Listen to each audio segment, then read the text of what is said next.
it so much. Well, we all want to, what is it, Dreadwolf? We all want to fuck up Solus because he's a dick. Spoilers. You Sorry. romanced him. I did. And I did it on purpose. Terrible. Because my very first playthrough, I romanced Cullen, because how can you not? I didn't. I've been waiting for 3 games, like 2 games, to romance Cullen, because he was in Origins, Dragon Age 2, and then you could romance him in Dragon Age 3. Yeah. So that was my first playthrough, but then when I saw the end of that game, I was like, for my actual canon playthrough, for the drama, I gotta romance Solus, so that it's meaningful. Because my first playthrough, I didn't give a shit about him. He was just stupid, annoying elf. That sounded racist, but it was more so his character. Stupid Helmy. Knife ear Helmy. Stupid Helmies. Okay. Hey, what happened last time you played? Oh my goodness. I don't think I need to do the whole entire story time with Bagby for last time, because I'm sure that they've recapped everything. But we got to the library, fought a bunch of Minotaurs, because for some reason there are Minotaurs in the library. Mm-hmm. That they have definitely not looked into, by the way, while you were gone. Why there were Minotaurs in the library? Yeah, they did not even remotely look into that. Them boys asking the right questions. Yeah. Just going on with their lives. We're just gonna pretend like this is meaningless. A random happenstance. Let's see. And then Adris suggested something about a Professor McLaughlin to get a map. And then I got a letter in my bag from Nitma saying that she needed me to come home when I had a chance, that a little problem with my cousin, who I'm assuming is Coinda, because he's the problem child. If it's Porkums, I'm going to be real sad if there's a problem with Porkums, because he's perfect and a precious baby who must be protected. Mm-hmm. And then it just says, come on back, sigh, love grandma. So I left the boys. I did get the 4th Werewolf Her Heart Go book to take to Coinda. That would have been funny, of course. I wanted to smash cut. Story time with Bagby, followed by Mike bitching about the animated broom for several minutes. Oh, that broom. It's my favorite villain. Favorite monster. Yeah. And then, there's a tunnel to go downstairs by a big tree. An old Golod is the name of the tree. And no, 100% I'm pronouncing that incorrectly, but it's fine. And then I go in the tree, and I left the boys to do what it is that they're doing. That I fully trust is productive and helpful, and not at all dangerous or becoming menaces to society. If you were looking for getting drunk in a casino, you were correct. All right. Yeah. So, you got to the bottom of the stairs. Yes. And you started sneaking. I do start sneaking. I didn't write any of this down. I did not write any of this down. You started sneaking. Yeah. You rolled a terrible perception roll. I did. I was rolling very poorly that night, if I remember right. You see lights up ahead, so you followed them. Mm-hmm. And you find yourself on the edge. Right. And there was a group of soldier goblins kind of hanging out and talking, and I don't remember what they said. And some voice from the middle was saying that this is where we will prepare our armies. That's right. Okay. So we'll pick up right there. Mm-hmm. You can cry all you want, Phil. It's still your fault.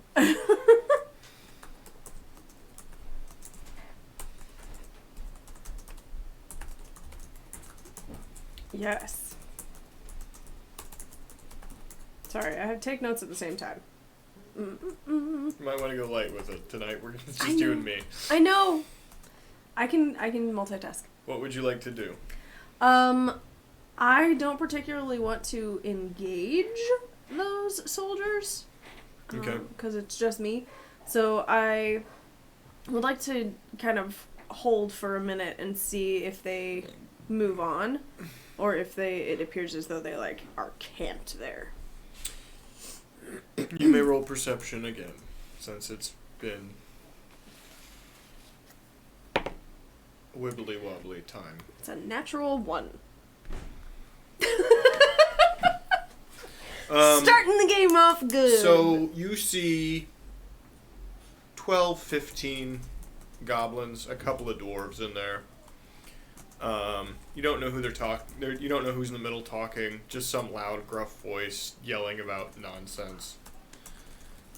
Quite frankly, the whole thing just seems like bluster to you. Mm-hmm. The wall you're right next to has an entryway leading into another hallway that has no lights in it. That would push you in further if you would so choose. They're kind of standing in like an open walkway sort of area, right? It's really wide, but it's not a street, but it's like a wide, flat surface that they're all standing in. This is the only potential cover anywhere nearby. Yeah. I will take that entryway. Okay. And kind of put my hand on the wall and try to follow that. The wall itself is very smooth. Chilled, but everything kind of is down here. The roll history to see what you know about the crutches themselves. I might need to get out new dice. Because that is a 10. So, obvious stuff. The crutches were built way back in the day, either by the dwarves or the goblins. Probably the goblins, to hold up a Dina guard, because very early on in the Adenian Empire's settlement to the city, the expansion was very rapid, and the weight of the city started to push down over this massive canyon you're in. Now, this canyon is roughly, this chasm is much bigger than the city itself, actually. That's part of the problem. There's nothing holding it up except for the crutches. And the reason for this is an underground lake. So everything's a little damp, little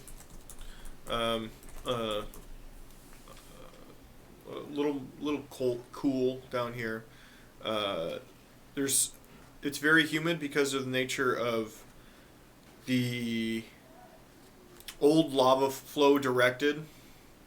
Dwarves and goblins do this thing where they use the geothermal energy of lava and magma, direct it in areas, and then pull the geothermal energy off of it through, could be steam, or sometimes it's just direct energy. And they use things to power, but there's nothing really powered in the crutches anymore, but you still have these lava flows going into, and they get dumped into the lake in different parts.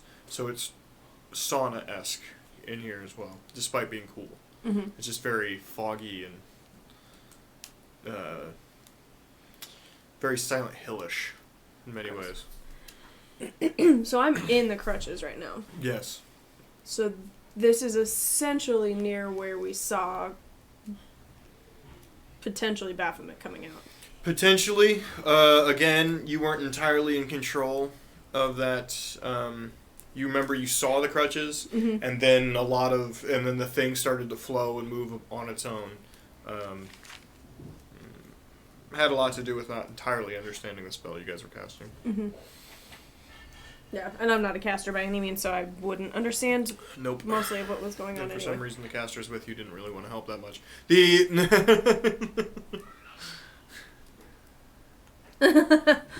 This is the sauna episode. You're welcome. Yeah, she's going to get the caster shells. Mm-hmm. The two important ones. Sorry to disappoint. Yeah. They're doing the casino episode. She does Goblin sauna. What is this, onsen? It's the onsen episode? Yeah. The, I don't even like anime. What the fuck do I know that for? I shook my head and nodded like I knew what you were talking about. I don't know what you're talking about. You continue in here, and there's like furniture in here. Again, there's no light. Really, it's hard to see. You have dark vision, but there's it all looks, I don't know.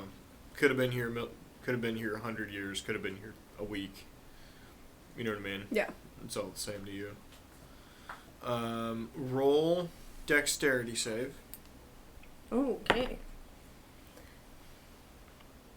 Each roll is getting better, but not by much. 14. Okay. You narrowly dodge your sized furniture around the place. You're used to human-sized furniture, so you're looking for that, and you barely run into the stuff around here. Oh, right. I'm downstairs. The size change really is jarring. Keep moving through here. There is a cloaked, sort of curtained entryway on the other side. Moving down maybe 15 feet through this. I will stop at the entryway and listen to see, because it's cloaked, so I would assume I could hear through the cloak. See if I can hear anything. Roll on the your other side. excellent perception rolls. Are you fucking kidding? You may use passive perception if you would like. I will. I will use passive so that perception. we're That's a not 14. Mr. Magooing our way through this entire episode. And this set of dice is going away. Yeah, I'll use passive perception of 14. Fuck you, tiny metal dice. You hear people walking around outside, and they're speaking in Undercommon. A few muffled conversations, right? Hushed tones, nobody really yelling, or there's not like joyous singing or anything like that happening. It's just, you do hear the clanking of armor, and the sound of metal boots on stone surface. Kind of hard to miss within a certain distance. I will attempt to kind of peek out and be sneaky about it. Okay. Go ahead and roll stealth. 12. Gotta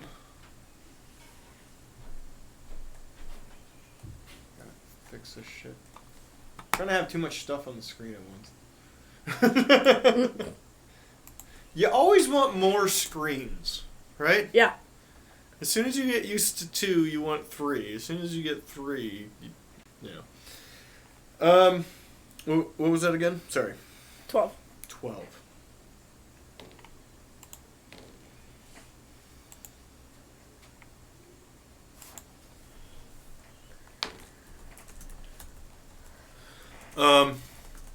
Looking out, you see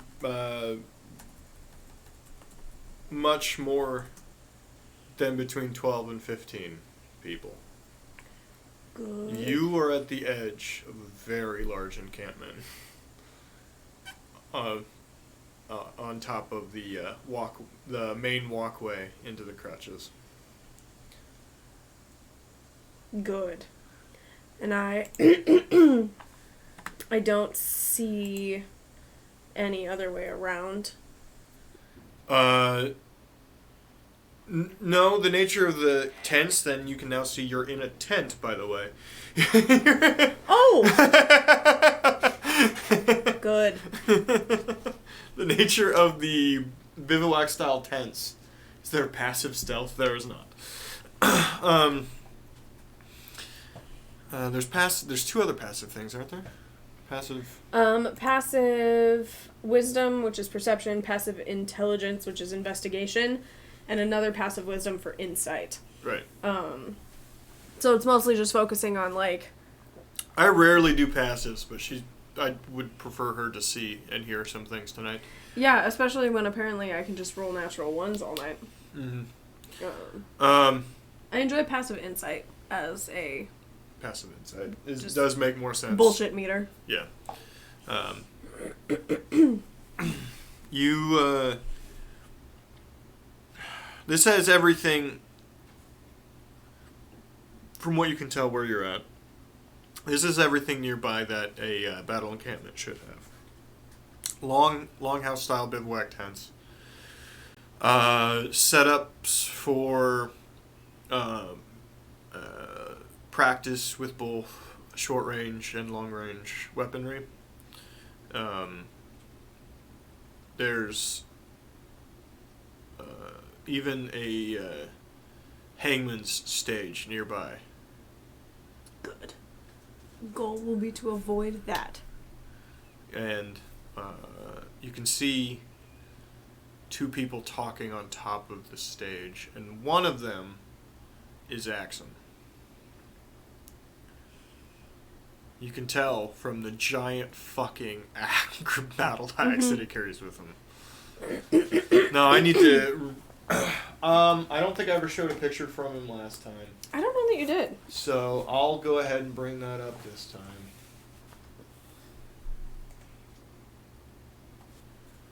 Oh, he cute. Axum, he's got pretty pronounced facial scars, and he'll limp when he walks.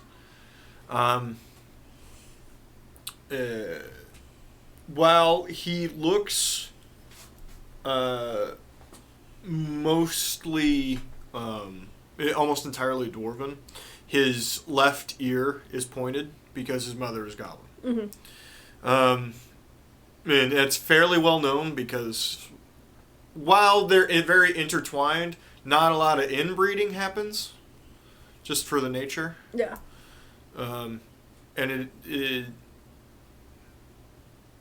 just the racist nature of it. Also, goblins live 15 years and dwarves live hundreds. Yeah. So I'm sure an adult dwarf looking at an adult goblin woman, it's still kind of weird because she's like 9 and he's like 40. Yeah. He's in high school when she's dead or whatever. Yeah.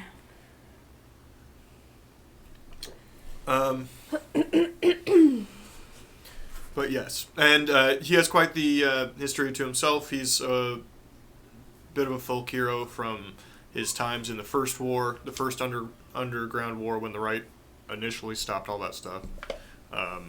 He was sergeant at arms at the time, and then he, after all the bullshit he did, really quickly became a council member. But yeah, he's, for anybody in your position, there's no way you don't know who that is. Yeah. I've met Axum. Yes, and you have. Mm-hmm. And the most distinguishing part, like I said, is the battle axe he carries with him. He stole it off of a giant or something like that. Mm-hmm. It's way too big, but he uses it effortlessly. Yeah. Okay, so that's the information you have. Okay. There's 2 soldiers nearby, one goblin, one dwarf. They're not really talking to each other, but they are hanging out, playing cards over a barrel. Mm-hmm. They're probably 5 feet to your left, with the only thing to your right being the edge wall to the crutches itself, and then across is another long tent. You can't really see inside of it.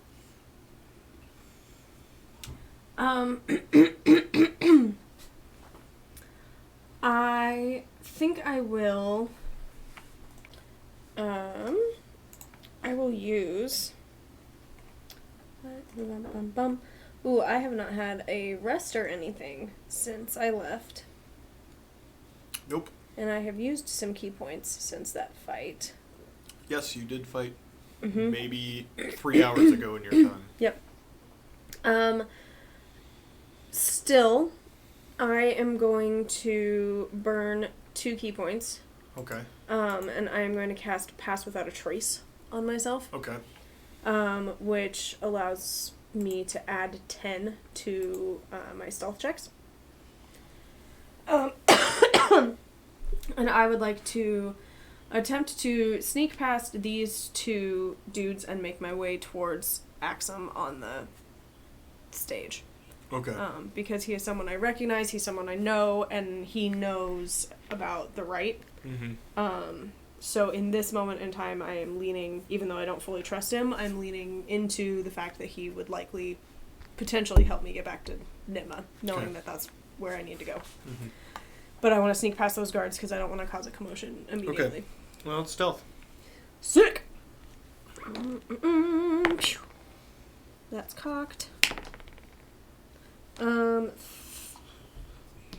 21.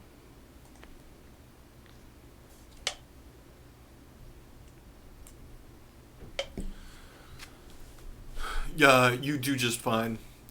When you get close, there's a bit of a hubbub. Ah, you're cheating!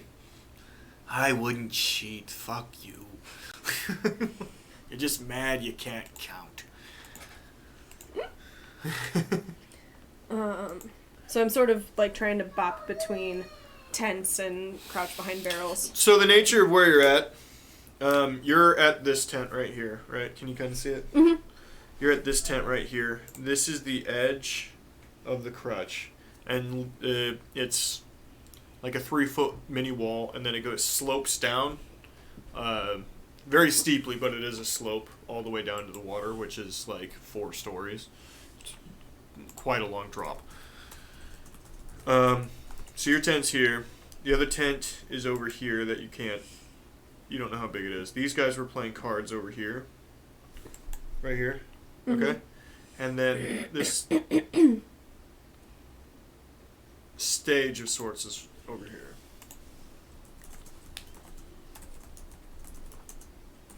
Okay.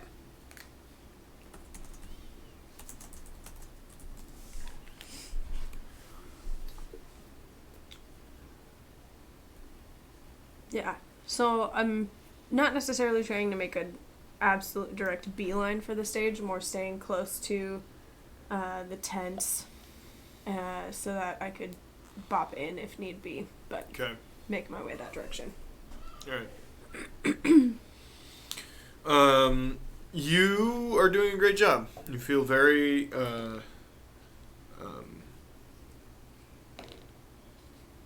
you feel very confident. You feel very comfortable, especially with using your key points, pass without trace. Mm-hmm. A million stealth or whatever. And you're able to get underneath it because it is a raised up platform.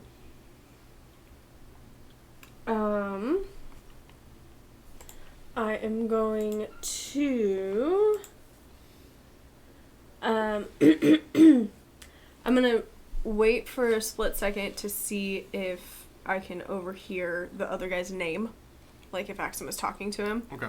Go ahead, specifically listening for his name. Go ahead.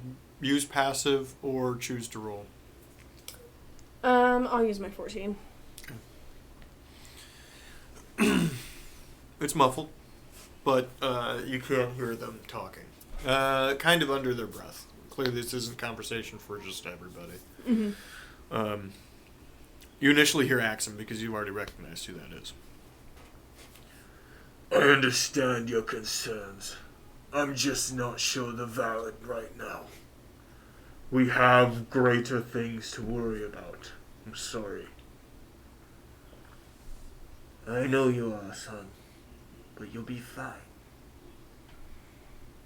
You just need to listen to me. For once, please.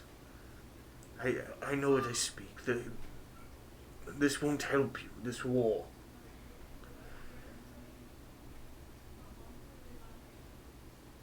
Why won't it? Why can't we take this fight and get rid of these damn demons for once and all? You saw the lines in the day. It's not worth fighting this again. Get them while they're weak. Don't worry. Just son, please. Just think. We need more than just Krasden. We need the armies to the north. I've already got a plan. King Elawada is willing to speak with me. How on earth? Fair. Alright, you smart little fucker. I believe in you. Will you be joining me? I have some business to attend. I would like to, though. Fine. Tend to your business, but I leave in 12 hours. Very fair. Conversation stops. Mm-hmm. Starts to move away.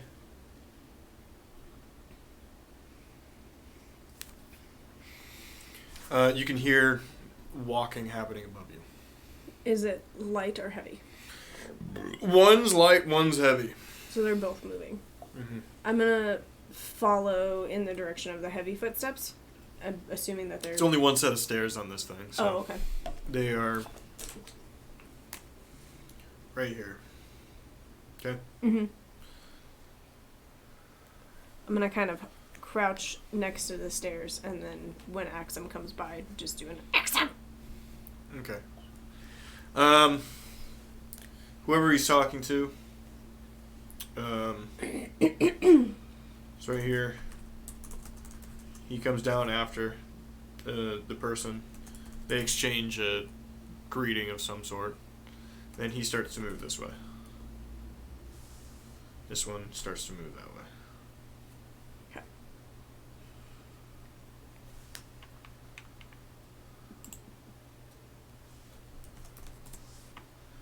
Yeah, I think monks can have feather fall. I don't think it's guaranteed. It's slow fall, is what it is called, and I believe I have it. Yeah. So, slow fall. Use your reaction when you fall to reduce any falling damage you take by 25 is where I'm at right now. Which is important because falling damage stacks really fucking quick. Mm-hmm. Yeah. Slow fall is nice. Generally, they look for goofy reasons to fall off high places. That is true. Let me jump off this building for some dumb reason. I will not do that. So yeah, I'm gonna try and get Axum's attention. Okay. Now you're hoping for the giant beefcake to have a good perception roll. Go ahead. Axum! Axum! Stops moving. Turn around! A slow bend over and look underneath. Ugh. Why are you under there? I was hiding from the guards. I didn't really want to cause a huge commotion. You know, like random goblin showing up in large war camp. Seems a little weird, but I'm coming. There's over 8,000 goblins in this camp right now. They would not notice another wander in. Well, okay, see you later. Get your ass back out here. They won't. I have. Walk. What the hell are you doing here? And don't tell me you brought your fucking helmies. No, they're upstairs. We were in Adinagard doing some research in the library, and Nitma wrote me and said she needed me to come home. So I made my way. The closest entrance is the one that's kind of like right over there. And so I walked into the camp and I got a little nervous, and then I saw you and thought, hey, I know Axum. The old woman cannot stop putting her nose in the business. I don't know what she needs me to come home for, but, you know, Nitma What calls. message did you get? She said, having some problems with your cousin. Can you come home? That narrows it down to, like, what, 50 people? Right? That's why I decided to come home, because it could be Coindai, it could be Porkums, it could be Summer Cousin number 52, it could be... I have no idea who your family is. I'm aware. I'm just listing them because I'm nervous. He leads you to a tent that's over here. It's a little more lavish than the rest, but not really. And there's 2 armed guards out front.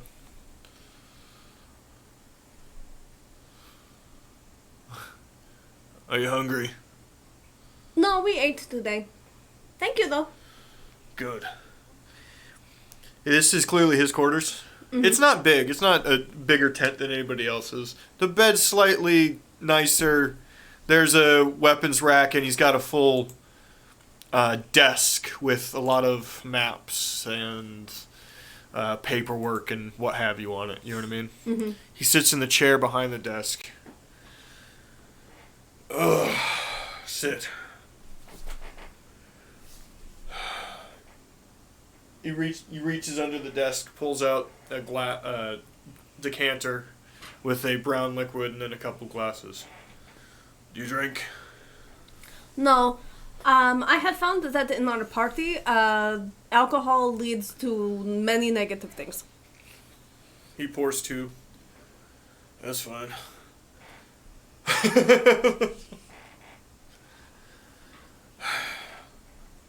So now we gotta talk about what you're gonna go do. I'm going to go talk to Nitma. Do you know how to get back to Krasden from here? Do I know how to get back to Krasden from here? You've never been here. Nope! You do know that there used to be train lines that ran here, but they are long since thrown away. They stopped running those a long time ago. I know about the train lines, but I figured I could maybe like follow the tracks because they're not running anymore, and that would lead. They're running. They're what? You never questioned why I was sending electric elementals through to get to the capital city? That's why Koinda had the housing unit. He was one of them? Hmm? Your cousin, Koinda. You just said his name. Mm-hmm. He was one of them? He had the housing unit. Did he make it or no? No. Please don't kill him. I still don't know who he is. Good. We are going to keep it that way because Also, why would I kill anyone down here? I don't know. There's too many other people worth killing. I'm not gonna go kill goblins. Am I one of those people?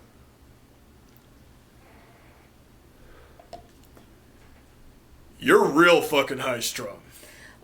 Here's the thing, though. Like, when we were upstairs, somebody actually did send a assassin to kill specifically me. So I'm just checking boxes off of the people that might perhaps want me dead. Was it part of the culling? No, I don't think so. It was sort of out of nowhere. You don't happen to have any numbing herb, do you? Are you hurt? I got a hip. I mean... The fucking cold air and the wetness, it sucks. I am a monk, and so I know things about where to, like, hit people on their bodies to hurt them. I could probably use that to know, like, where to pop your hip back in. It's not out. Just sucks. I don't believe I have any... I don't have any numbing things. Fair enough. Anyway, like you were saying. Yeah, someone wants me dead and they sent an assassin to kill me. His name was Billy. He was a very nice kind of fake bard person, and he had a poison sword, and he stabbed me. Well, unless it was your grandma, I don't know who else has surface contacts. And I doubt your grandma'd kill you. What about Dulce? Dulce is a piece of shit. He'd kill you just because you made him look bad the other day. Good, he's on my list. He's on mine, too. Don't kill him.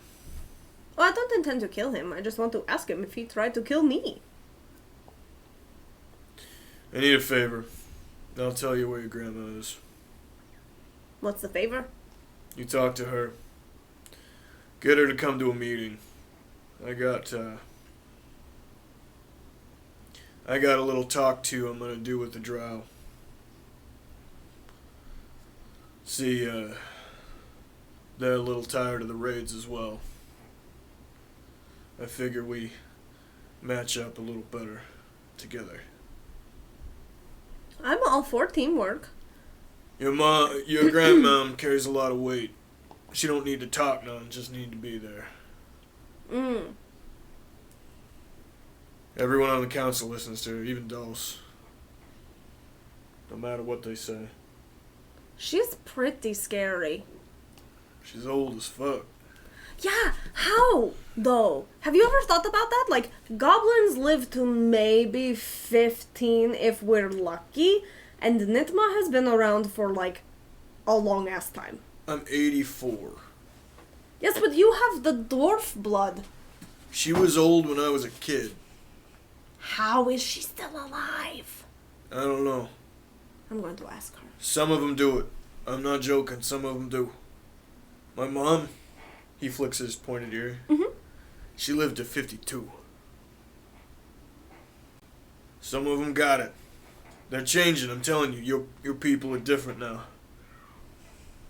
I think it's all the dwarf mixing in, if I had to guess. They like to think none of that shit happens, but... Oh, it happens. Too much of the booze happens otherwise. Plus, I mean, look at us. We're really cute. I'm really cute. You're cute and like a... And like a I want to squeeze you until you die kind of cute. I don't... You know, like I'm not the aggressive guy cute. I'm not the guy to ask about it. I know. I don't know why I'm on this conversation. You're nervously talking again. Uh-huh. You scare me a little bit. You carry a really big axe. You afraid of leg cutter?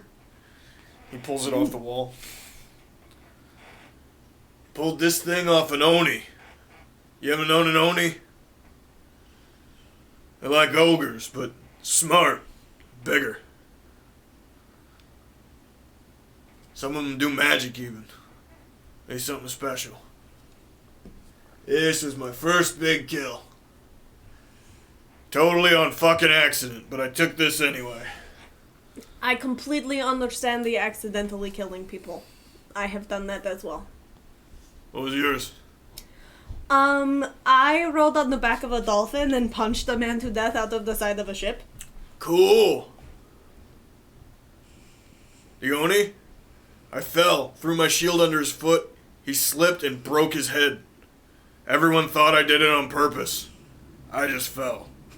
That is awesome. I was 22. But you tell them that you did it on purpose, right? Oh, hell no. I tell everyone I did it on accident. Nobody believes me. They think I'm humble or some bullshit. Do you want me to try and, adjust your hips? The mechanics keep saying they'll just replace it, but I don't want to be one of them robo-dwarves, you know what I mean? There are robo-dwarves? To the north? You don't know well, you're always up top. Yeah. They're starting to slip in. They do like arms and legs and stuff. Looks weird. I'm not into it. I don't know that I am okay with that. It's like construct stuff, and I don't like any of that. Oh, my friend is a construct. He's really nice. Except I think he might be Oh, the Warforged. Yeah. Yeah, okay. Those things got souls at least. I think he's friends with death. So, what do you think? What did you just fucking say to me? My Warforged friend. I think he's friends with death. Like the actual god of death. So you're smoking stuff upstairs. You ain't No, drinking. he's religious and stuff. I don't believe in gods. I think they're a little weird. I haven't really seen proof. But he believes in it. Okay. I'm gonna stick to Gorm. I'm gonna stick to Gorm. Will you tell me about him? I'm really interested in learning. As a dwarven god of protection and vengeance in certain circles, you protect the Tig. My Tig just happens to be full of little green guys. That's it. It's a pretty simple concept. Have you, talked to him, and does he talk back? Couple times. And he, legitimately talk back to you? It doesn't work like that. Sometimes I ask to be pointed in direction, and then I get a feeling, and it points me in that direction. Just gotta hold this thing. And he pulls out a big old symbol of Gorm. It's a mask, if you remember. Mm-hmm. Does it, get warm? Roll knowledge. Do you have Arcana? I do. Okay, roll Arcana. That is an 18. He's basically admitting divine sense, so it means he's a paladin. Mm-hmm. He may not understand it because he wasn't trained in a proper way, but he is admitting to be a paladin of Gorm. Mm-hmm. Which means Gorm is powerful enough that he can give divine favor. Mm-hmm. Mm-hmm. You know, my friend upstairs is also kind of favored a little bit. He doesn't really talk about his god though, but he can do some really cool things. I ain't really into the Helmy gods. Not my shtick. I don't know. I guess maybe I did talk to one once.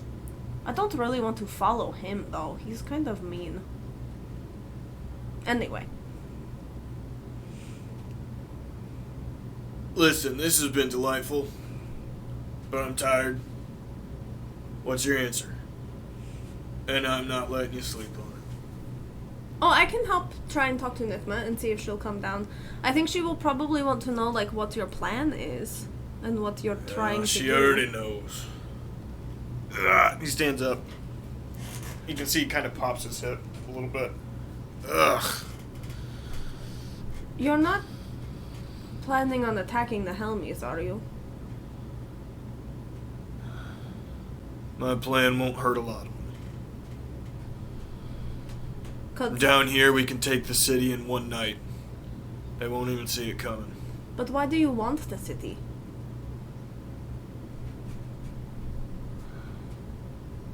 Roll persuasion. My +1 charisma. Well, you think he's got great charisma? Well, he is a paladin. 11. Um. Pretty good for Bagby.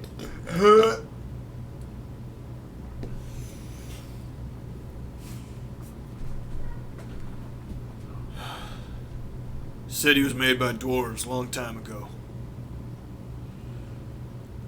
It's got stuff hidden in it. Plus, you take that capital, you'll take their endless march. Be pretty easy to convince those self-righteous fucking Adenians that they're helping us in our holy war. Anybody will agree to anything when you put old leg cutter at their throat. I don't plan on keeping it. Just long enough to get them to help. Don't you think maybe just asking them to help instead of trying to force them first? You don't know much about their march, do you? Probably not. We really didn't get a lot of information when we started this thing.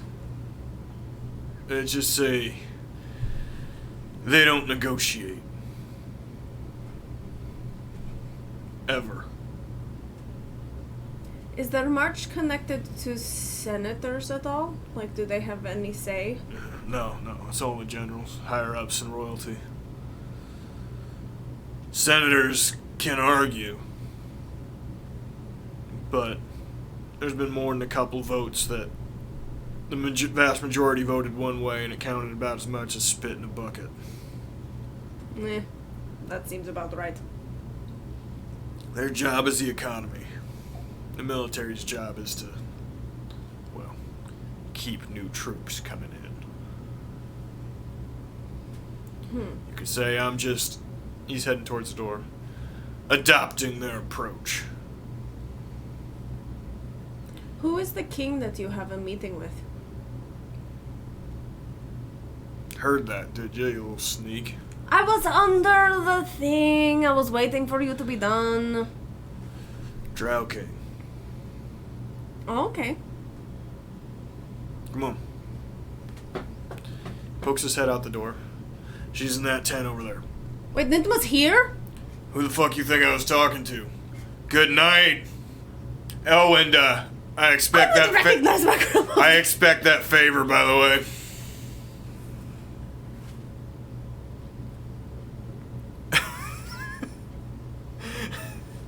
She just stares at him while he walks back in. You just hear.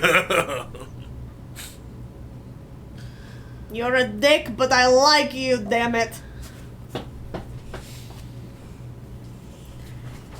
And I march over to Nitma's tent. Hers is also not overly big. Roll perception as you're walking up. Right, Bars? That saved days of travel. They'll train you to get in there in about a couple hours. Perception?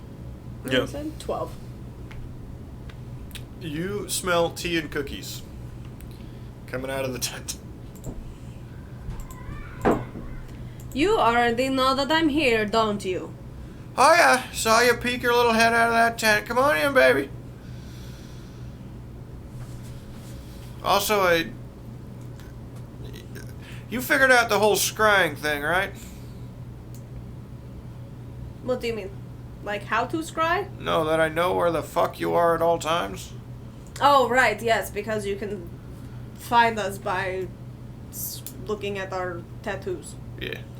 Yeah, I don't like that so much. Well, not my idea. But yeah, it works. I knew to be here, didn't I?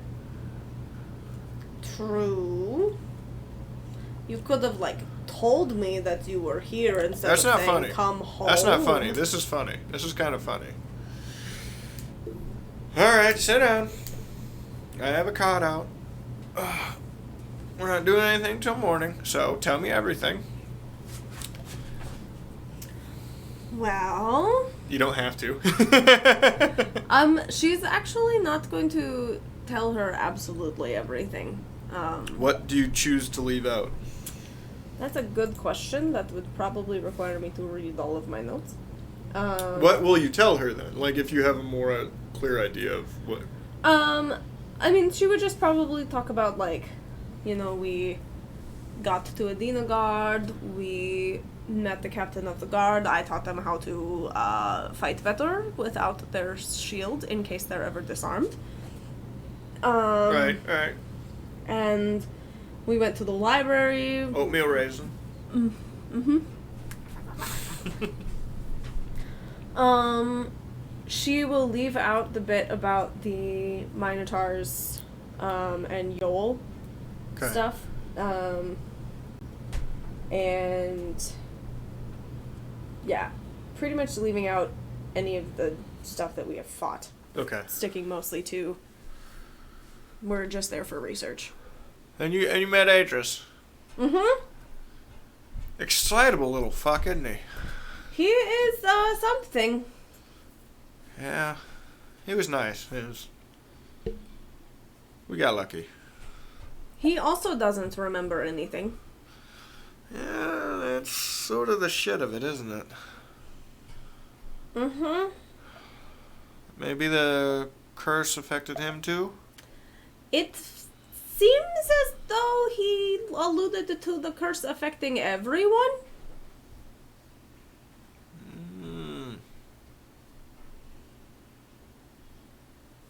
That doesn't sound right.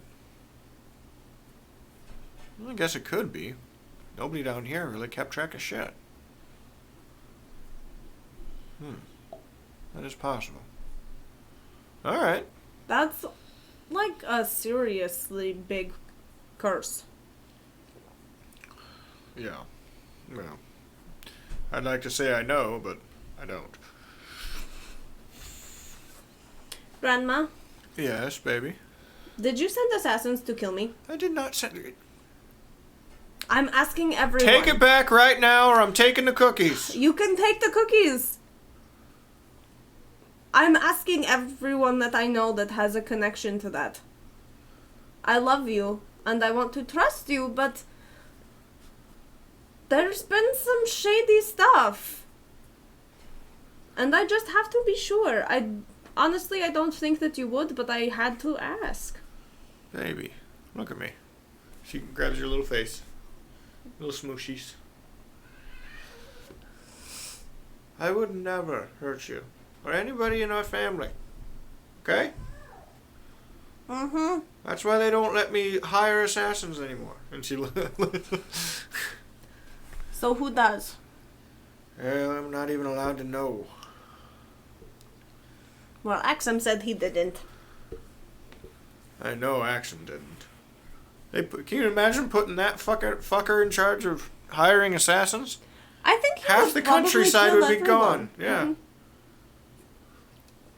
I like him though. I do too. He's a sweet kid. When his mom died, I tried to be there for him. It was nice.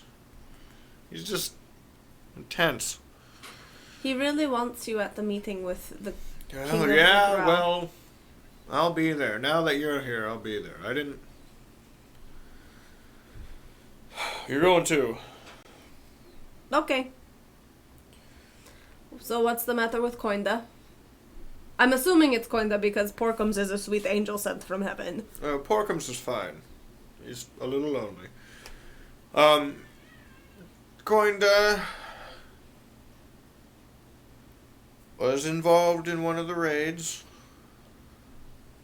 He's fine. He's alive. But, we're gonna have to find him other work. He lost a leg, baby.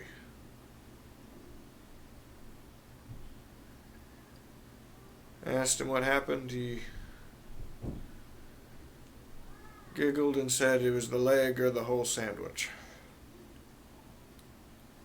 He always did have a demented sense of humor. Coinda's not handling it, or Porkums isn't handling it well either. Just saying. Coin's back home though. He's getting pissed as hell. He has to sit around. I got him the 4th novel of the book series that he's reading. No, you'll give it to him soon enough. Alright, well get some sleep. Sounds like that fucker wants to leave early. Listen, I trust Axum, yes? Mm-hmm. He's the I think only- his plan is a little bananas. Then we're on the same page. Now, I'm all for making peace with the Drow. That's even a much scarier army unto itself, but he moves forward with his Adina Guard thing. Me and him ain't on the same side, okay? I don't want him to take the city. I don't care about the city, sweetheart. He can kill all the Helmies up there he wants. He can't have the city.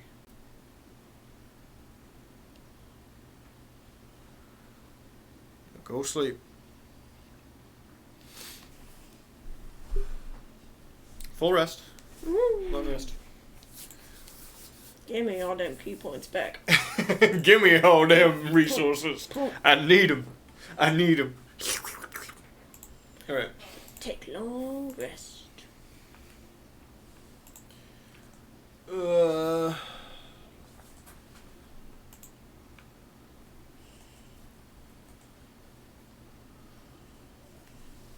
Poor comes all I have to comfort me is food.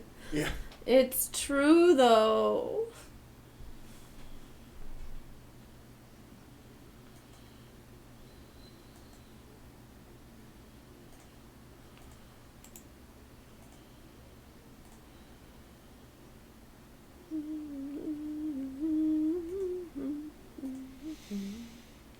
Okay.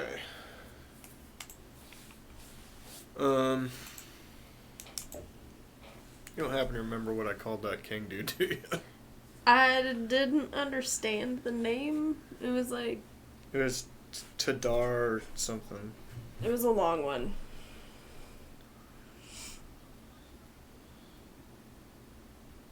Alright. I think I'm close. That's why I need, for the next campaign, Jay's gonna sit right here, and every time I just make up some bullshit, he's gonna You'll go. write it down. Okay. You get a rest sometime later, because there's not really a day-night cycle. Mm-hmm. You wake up to Nitma,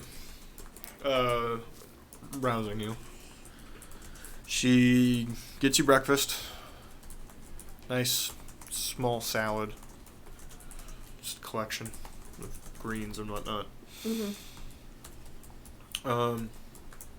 You hang out for a bit. After about an hour, Liaison comes around to the door and tells you that Axum is asking for... Tells specifically Nitma that Axum is asking for. Mm-hmm. Alright, let's go.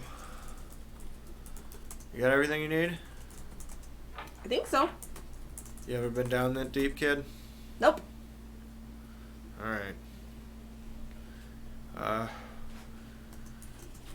Well, Drow, well, things aren't bad these days and haven't been for a long time. They don't much like us, okay? So, keep your head on a swivel, but we got a trip, so get used to that. Mm-hmm. You meet Axum outside. He's got a small platoon, probably, of men around him, all packed for long, a prolonged excursion, complete with pack beasts, ground worms, and stuff like that to haul carts. Mm-hmm. Morning. Good morning. Sleep well. Mm-hmm. How's your hip? Better than my head. See, drinking alcohol doesn't always lead to positive results. Not thinking about my hip, alright? Alright, let's go.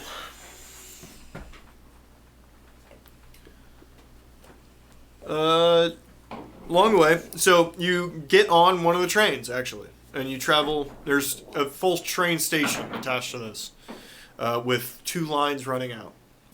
One runs south, and one runs in another direction.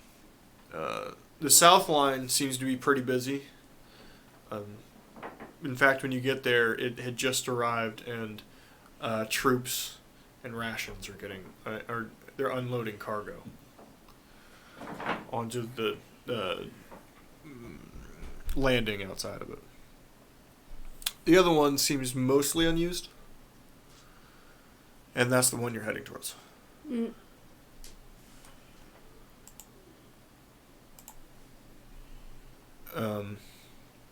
Getting on. It's only about 3 cars long, train-wise, right? You get on, and it's just raw benches to sit and stuff like that. A lot of cargo ties and the like. This is clearly meant to be adaptable to whatever situation, so it's not comfortable by any stretch of the imagination.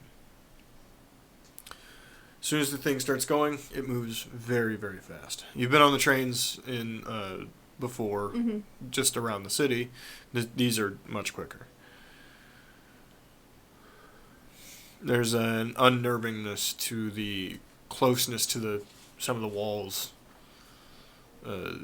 within less than a foot, occasionally. And while it is sometimes too dark to tell, you can tell by the audible change in the size of how loud it is and stuff like that. Nipma seems mostly unfazed. Keeps having prolonged discussions with Axum about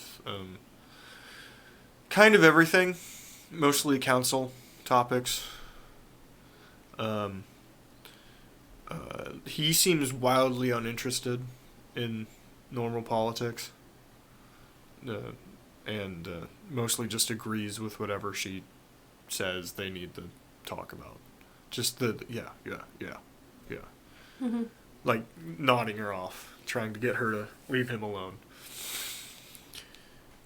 After, if you wouldn't do anything on the train, you may. Okay. I'm just listening. Roll con save.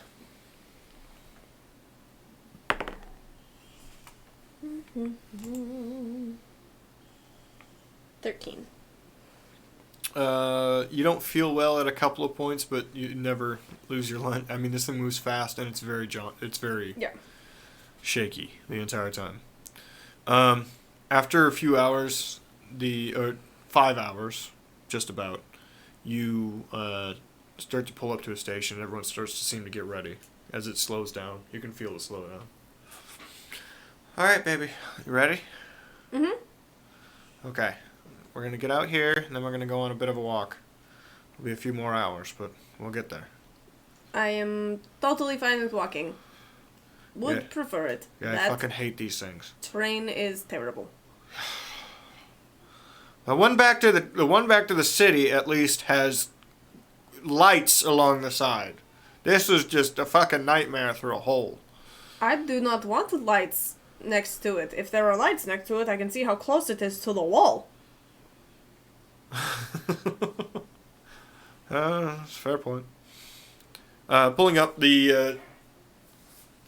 this is very unkept, the surrounding, but there actually is a couple of drow putting together, getting out there, a couple of drow putting together what looks like a stand that used to be there, like a stone market bench or something like that.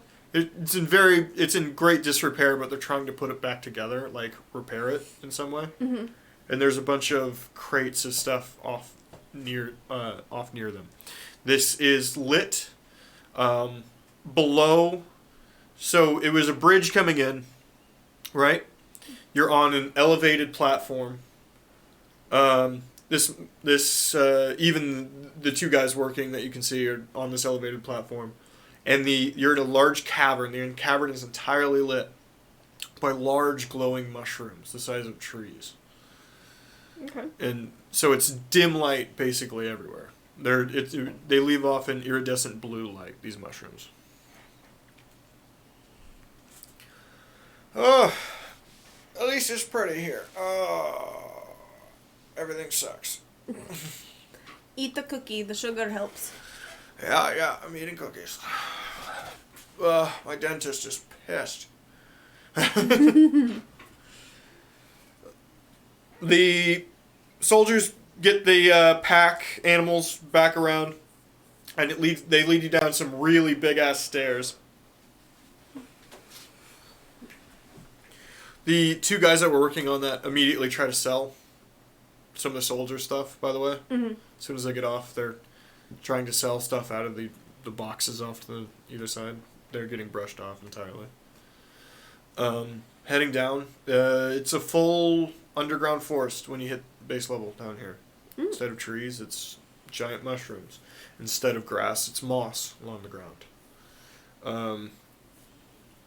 It is damp down here, but warmer. You can tell it's warmer because of the the other light that's down here, large lava pools that exist.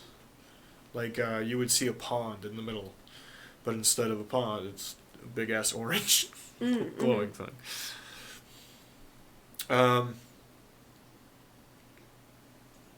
There's a smattering of what can only be described as farmhouses around, and every time you pass one, you get weird ass looks by the drow living there. Yeah, gawk. Just gawk. Fucking tall fuckers. The drow are way taller than you. But these all seem to be just like civilian townsfolk type people that you pass, and you don't pass a ton of them. It's another. Is there anything you want to do along the way? Any conversations you want to have? I'm smiling and waving. Okay. After another probably 4 hours of walking, you finally get close to. You can start to see lights up ahead, and they're clearly artificial lights. Let me get that ready. Get it ready. I'm gonna pour some chips and our party mix. No, you should pour. Oh, that? Yeah. Yeah.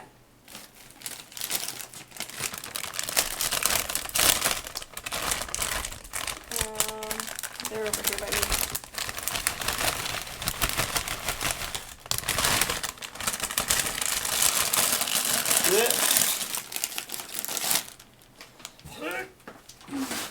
Forgot to get the background ready for this, sorry. That's okay. We're taking a break! Thanks, Ross. I had a conversation with some people about Friends this weekend at the show and how I don't like it and I think it's dumb. What's that? That was not the popular opinion. I think it's pretty medium. I just don't care. I don't get the super hype of it being like one of the greatest shows ever made.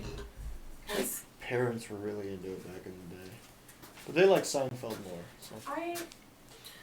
I don't like it when shows have lead characters that literally are just giant douches.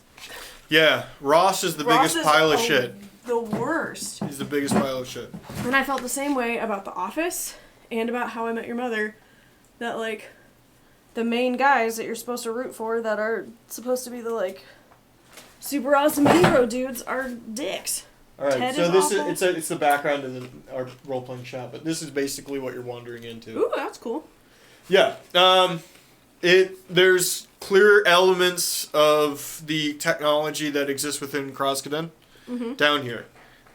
They use it in different ways. The waterways, the industrial elements, they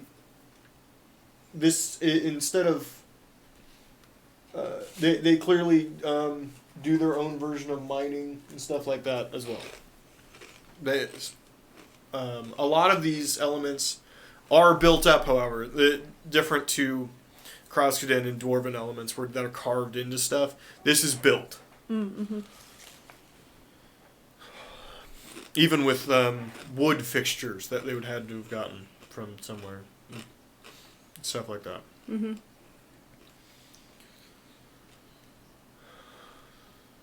This place is cool, Grandma. Hi, kid, hi. Just hands and arms inside the moving vehicle. Where did they get their wood? I think the elder would. Fucking tell me how elves get any of that shit down here, but Where are the giant ass spooters at? I think you mean spiders. Uh-huh. There's no giant spiders. Yet. I think snakes is the one I have to attack you with. Yeah.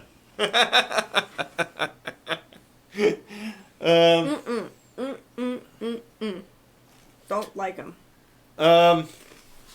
Wandering through town, so it's basically those cells like you can see in the background.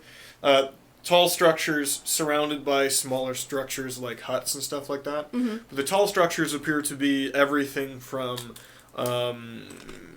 they're like all encompassing buildings where they have a bunch of people living there, and they have markets, and they have factories type stuff Mm-hmm. and everything. And then there's casual huts outside surrounding them.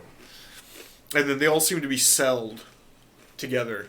And while this is, quote, the city that you're walking into, even the city has like big gaps of 150 yards of nothing between these cells of activity. The biggest one towards the center is clearly where you're heading.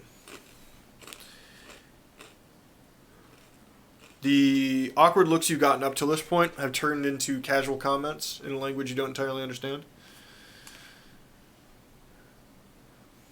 I do not. If they're speaking Elvish, I do not.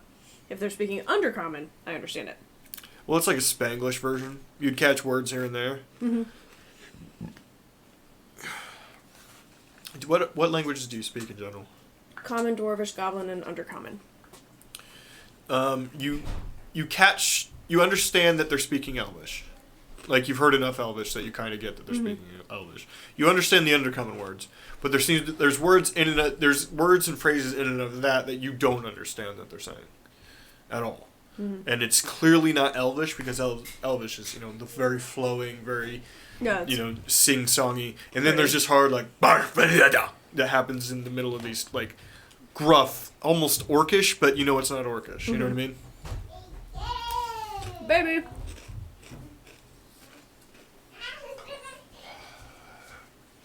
I already took mine.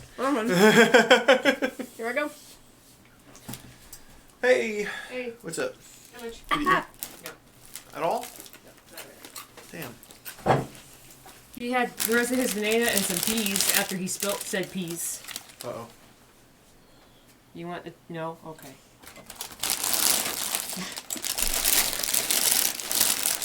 You don't know the awesomeness of Colorants Doritos yet, apparently. You gonna have them, baby? Watch the crumple on the bag in front of the microphone. No, thank you.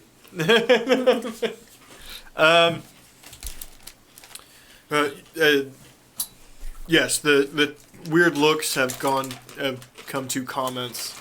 The comments have come to crowds. You're clearly attracting a lot of attention. As soon as you entered the city, flags were drawn out from a few of the guards around you. They're holding banners of Krasden as they walk. This has become an excursion to a formal royal march that you're now in. In fact, everyone is now walking in columns around I stop you. waving like this, and I start waving like this. Elbow, elbow, wrist, wrist. This is how you shake hands now. Mm-hmm. Elbows. Or I guess they use fists. Why didn't you eat the rice Mama made? It's so good. He's like, I didn't recognize it, so I'm just gonna eat this candy popcorn. Smart little shit. Mm-hmm. Nobody can see you tonight. The Did you like the recipe? Mm-hmm. we were both burned out from the sriracha. Oh, you put sriracha in yours? I did. Oh. I wanted to try it. It's a It was little good. warm. Mm-hmm. It's good flavor, but warm. Yeah. It's unlike other stuff that's just warm. It's got some flavor in it. Mm-hmm. Lincoln, you want to stop hiding in the green screen and stealing Butterfinger popcorn? No, Mama, it's really good. Yeah. Okay. You probably had enough Butterfinger popcorn. Alright, you want to give Daddy one last kiss and then we go upstairs? Give me a kiss and then go to bed, bub. Give Dad a kiss. Sleep, okay. Good for Mama. All right. Night-night, Lincoln. Say goodnight. Good night, Lincoln. Say goodnight. No? Okay. Night-night. Cutie. All right.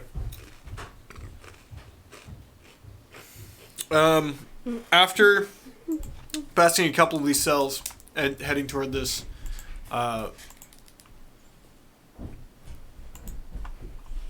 around your little marching group is now locals in armor marching around you as well. Pretty quickly, you're entirely surrounded by what appear to be local guards or peace officers of some stature. Are they worried people will attack us? Sweetheart, I'm worried people will attack us. They really don't like us that much? Goblins are one thing. They don't like us. I mean, they hate us. They fucking hate us. Why? Well, maybe in the early days we tried to take over everything. Now, keep in mind, this was hundreds of years ago. They just need to grow up, even though some of them were probably alive then. And the dwarves were way worse. Were you alive then? Oh, no, of course not. I don't think. It's hard. It's hard to remember stuff. Nitma, how do you stay alive? Oh, sweetheart, it's diet and exercise. It's all diet and exercise. That is bullshit and you know it. Yes, it is, but pay attention. We're about to die. We're not about to die. Oh, look, a good elf. Shut up. You're going to tell me. I bet I don't. But you do. I bet I don't.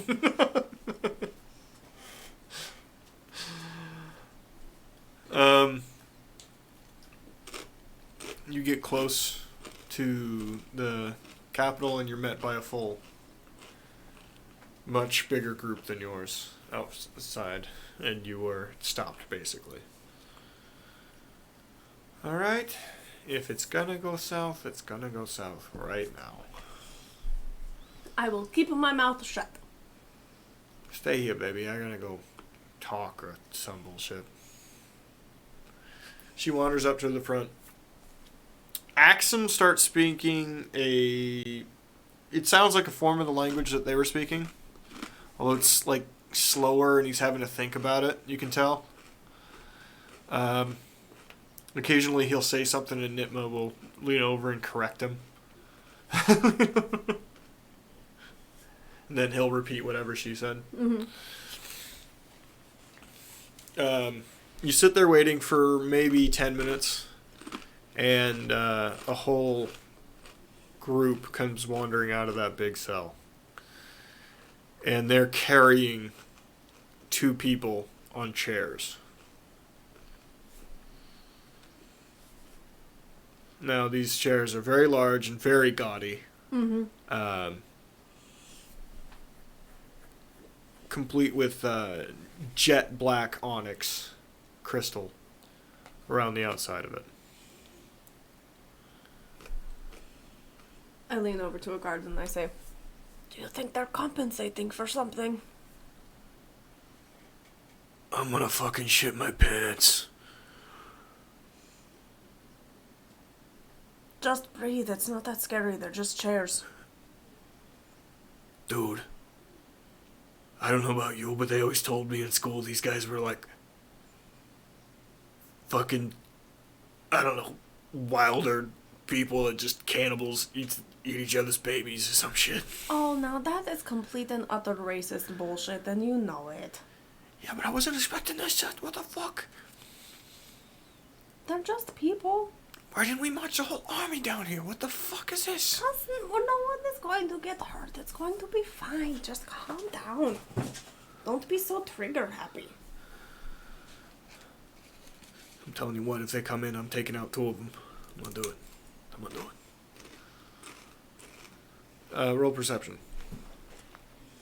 Maybe if I roll with my left hand, I'll roll better. I did, in fact. There you go. 19. That level of nervousness is pretty evident on the faces of everybody you're with. And even Axum and Nitma don't look as cool as a cucumber right now. The clear royals of some fashion that are in front of them listening and occasionally talking back are not talking anywhere near as much as Axum is. You would have to guess he's putting on quite the show. Or attempting to, with all of his incredible wit and charm.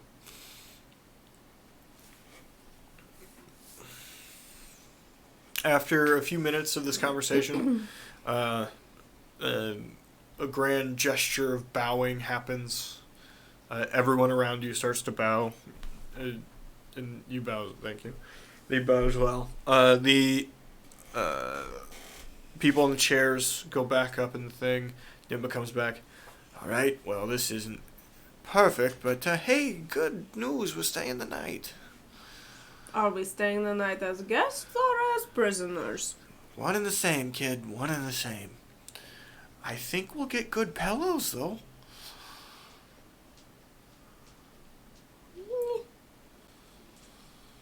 I can deal with it. They take you inside through a portcullis and gated hallway that locks behind you, and you're all given different rooms. You were in a room with your grandma, and it's fine. I mean, it's padded. It's real pillows, padded beds, elf size.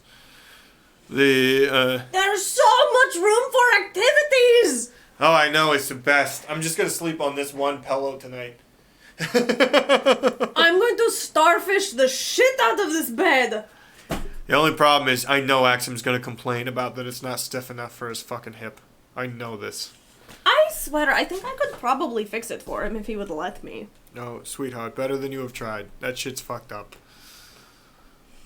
One good punch can put something in the right place. For a day? He could hire me as his personal chiropractor and I could just follow him around. Hey, there's a retirement plan. His family's into our type. I'm weirded out now. You should be. I meant that. I don't want him to be into me.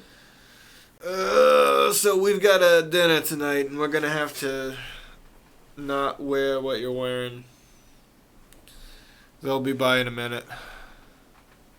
What is wrong with what I'm wearing? Oh, sweetheart, come on. I skulk around and make sure people die, and you're wearing rags. It's easy to move in. I can kick my legs, I can punch my arms. Yeah, but just like some frills, some embroidery. That's it. That's what I come on. Do I have to wear a dress? No! The ladies don't wear dresses here. I like it here already. You won't like what they give you. They're gonna give us kids' clothes. You know they're gonna give us kids' clothes.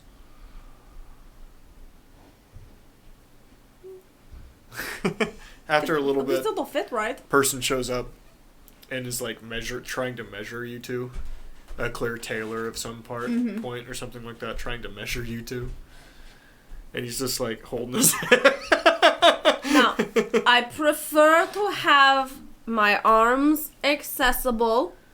Pants. Drow sailor suits, yeah, tiny sailor suits. Definitely pants, no dresses. I don't wear dresses or skirts. Baby, he can't understand anything you're saying right now. I'm gonna start saying it in undercomment instead. No dresses and skirts, baby. I don't know what undercomment sounds like, but... Undercommon shares some words with common. I mean, it does.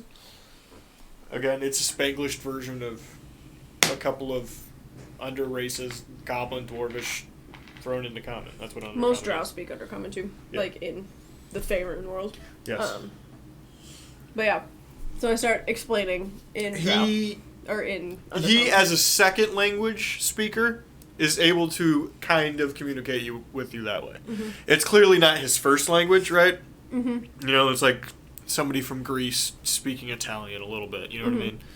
They get it. It's not coming through perfectly. Modest here. Cover the girls. okay with a little bit of midriff showing, that's okay, but prefer to be modest, understated. Medium boobs. Sure. Yes. Oh, baby, I don't know how that's gonna turn out. I don't either, but you know, I'm single, they're single. Who's seen a half goblin, half drow? No one. They could be the first of their kind. I have. What? There's a lot of farmers out there in the low roads. Going to need details on how. It's a green drow, but as tall as the dwarf. It's fine. Huh. Yeah. There's nothing surprising. It looks like a weird hobgoblin. Huh. Okay. It's like a spindly hobgoblin. Not attractive.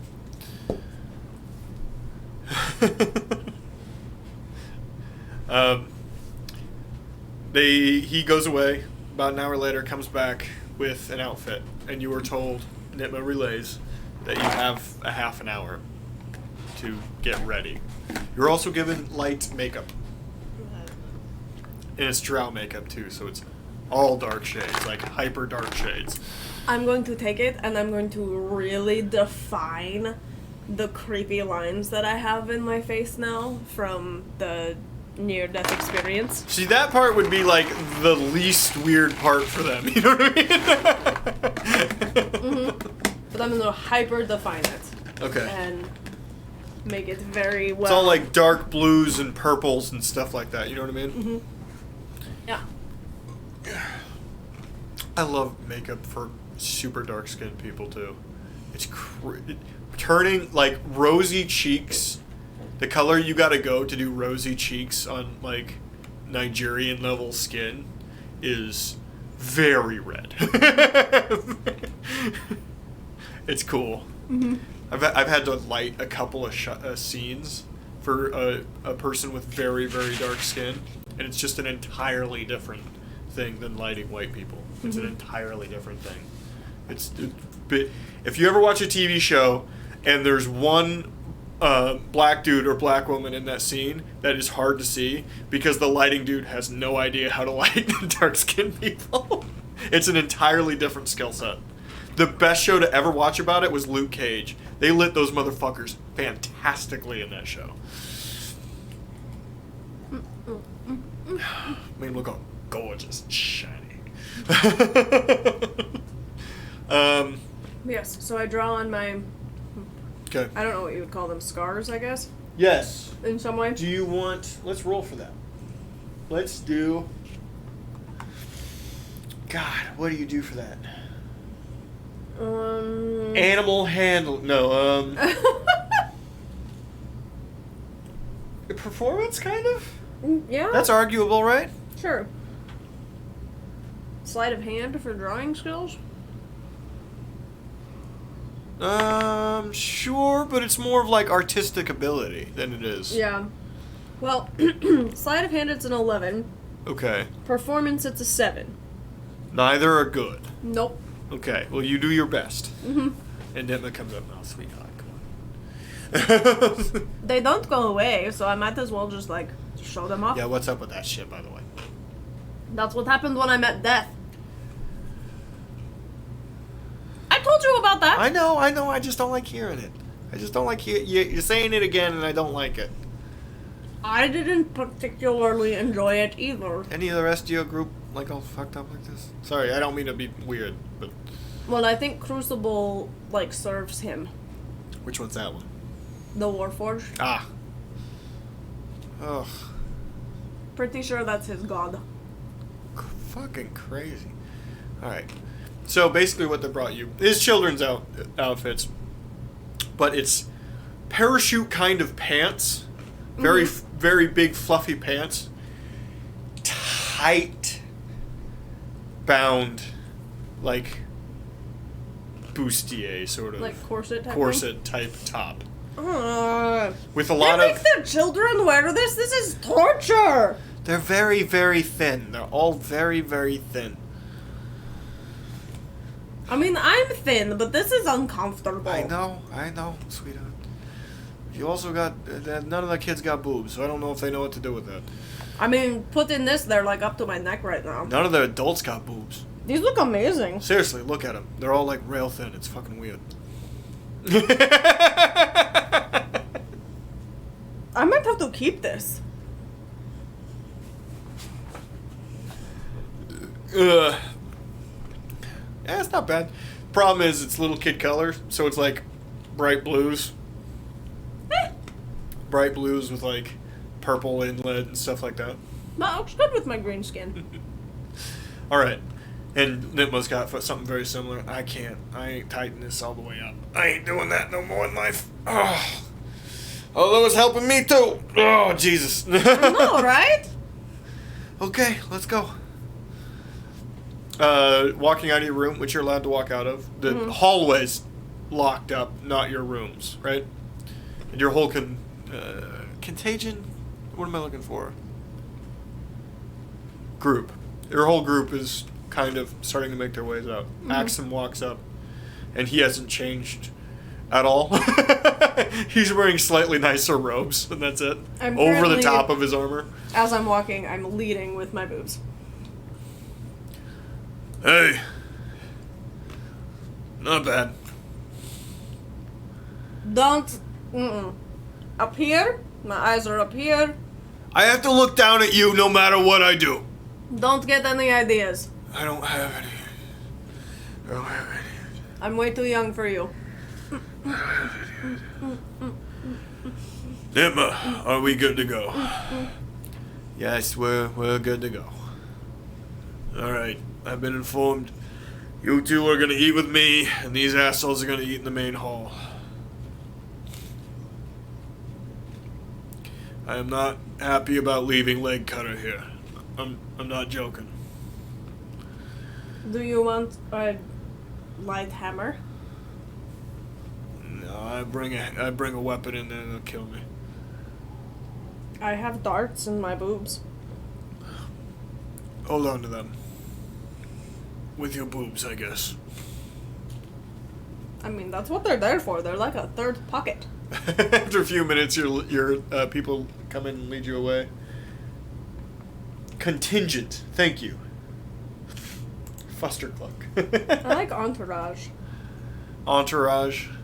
But that doesn't feel... That feels more non-formal than the group you're with is. You know what I mean? It's you're contingent. I kind of like contingent.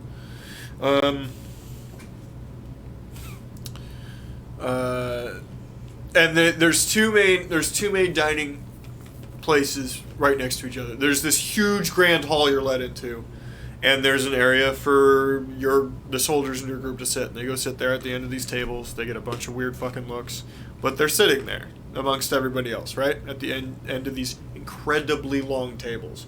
Now the rest of this room is, it has stained glass of sorts along the entire back wall and ceiling, stretching the entire ceiling. But of course there's no sun down here, so it's the lighting comes from like in the connectors between. You can see there's glowing light emanating from them. You wouldn't be sure how, because it's a very bright whitish blue light filling the entire space. You're led up to a set of stairs. There's double stairs on each side, and it's a large balcony that's completely covered overhead and the walls around you from this blue crystalline ceiling and wall structure. And there's this huge balcony in which people in much nicer clothes are sitting at tables. You were led to clearly the biggest, most grandest table, and you are sat third, you know what I mean, here with Nitma and Axum. And the people you saw earlier in the big chairs are sitting right there next to them. As soon as you're led up there, clear herald of some sort starts calling out over everybody. And everyone stands up. Nitma nudges you real quick. Stand on your chair. Stand on your chair. They can't see you.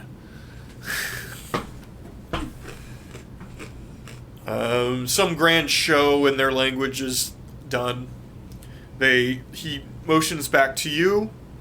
Bow, fucking bow. And then there's like there's like a large cheer and applause that happens. It's really hard to bow in these. Fucking tell me about it, just do it, shut up. Try being really fucking old and doing this. Oh, I don't feel good. You'll be fine. Alright, baby, I know you don't eat meat, but whatever they bring out here, you gotta at least try or smush around on your plate so it looks like you're eating it.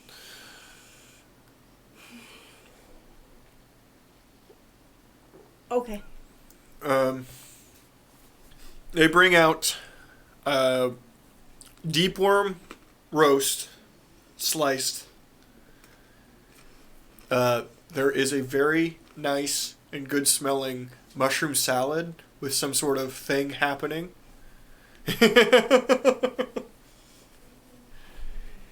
And like a mossy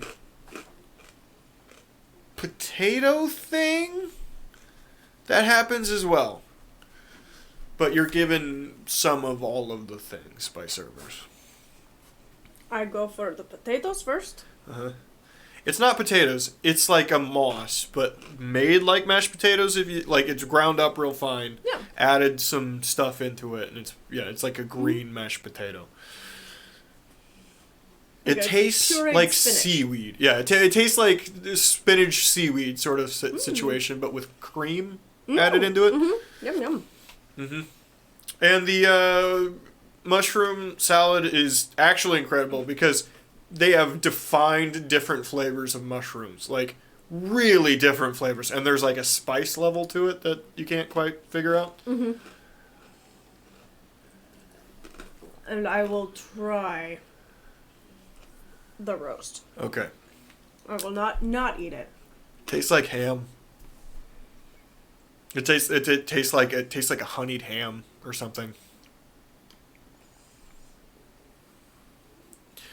The entire time a conversation is happening between. Axum, I'm busy. What? do you want my roast? There's enough here for 20 fucking people. No, I'm not gonna eat your roast. I know, but it's gross. Look for a dog or something. I don't fucking know.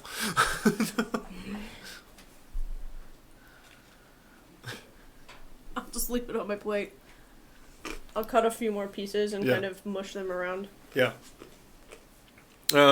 He and occasionally Nitma are having a conversation the entire time with this king dude. And he is a king. Very royal, very beautiful features. Mm-hmm. I mean, it's an elven king. Just a drow, as opposed to.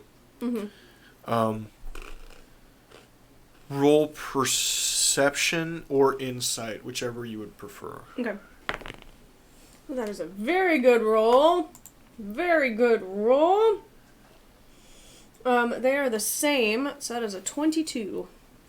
So, you notice after just casually there's nothing else to do. There's some music playing, which actually isn't that bad. Their instruments are weird. It's all like drum based. And then they have like it's like a percussion line, but they have keys. What am I looking for here? Like a xylophone? Xylophone. They have like xylophone-esque stuff happening as well. It's not bad. They, and then there's like some dancers and some shit that's like whatever. It's royal court bullshit that nobody cares about. Mm-hmm. The way, so Axum and the king are talking, yes, and the way Nitma will occasionally get in his ear and correct him, as she has the entire time. You notice the queen is doing that for the king. Like, she'll lean over if he says something, and then he'll correct himself, right? Mm-hmm. So it really seems like Axum or Nitma is having a conversation with the queen, but through the king. Okay. Pretty quickly.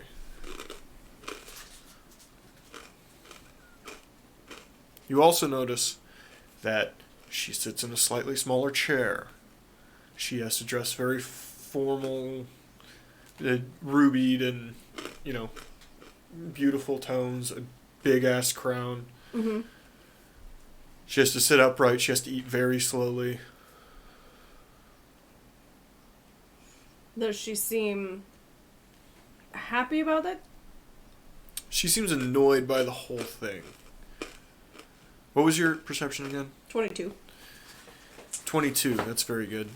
You do notice that while the king is pristine in all of his elegance, just because the nature of these corset things that they wear with the embellishments, hers is very embellished along the shoulders, but you can see clear arrow scars along her shoulder and clavicle, and he is pristine. Okay.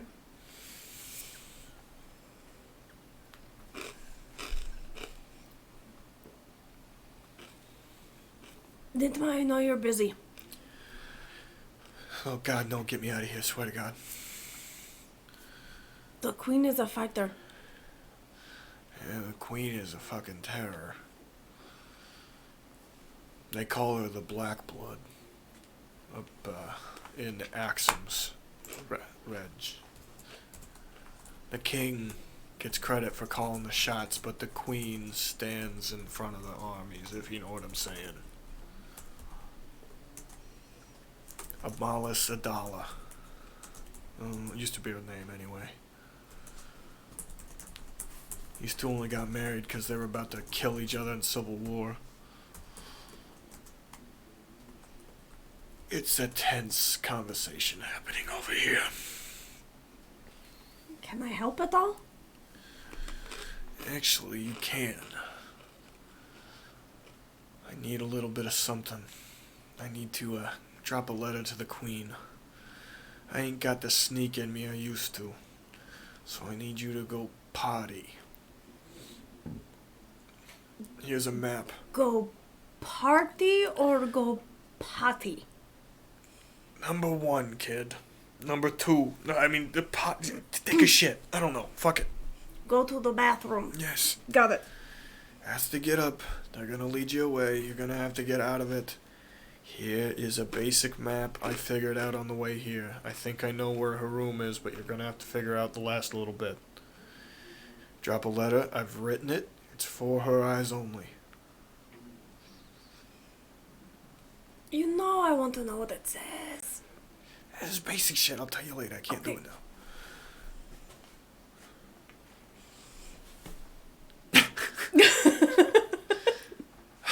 Nitma looks at you and sighs. Put your fucking hand down. There's somebody who comes walking up. In undercommon. Little goblin's room? Ah. Piss pot.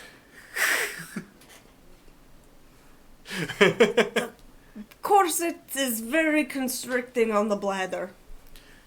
Of course, I completely understand.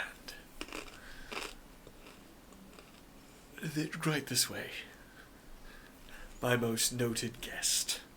This is the guy who heralded out initially. Mm-hmm. Very tall, looks like older gentleman. You can tell he's probably really old because he actually has crow's feet around his eyes for an elf. Mm-hmm. I stop and I smile and I bow at the king and queen before I leave the table. They both give you a minor bow. Mm-hmm. Queen a little more, the king slightly annoyed. Quick one. Mm-hmm. You can also tell from the demeanor he has a little bit of a shorter temper than she apparently does. He's not enjoying this conversation at all. Mm-hmm. As I bow, because I'm in the corset, and I have been stabbed and bitten a few times, so I've got scars too, probably.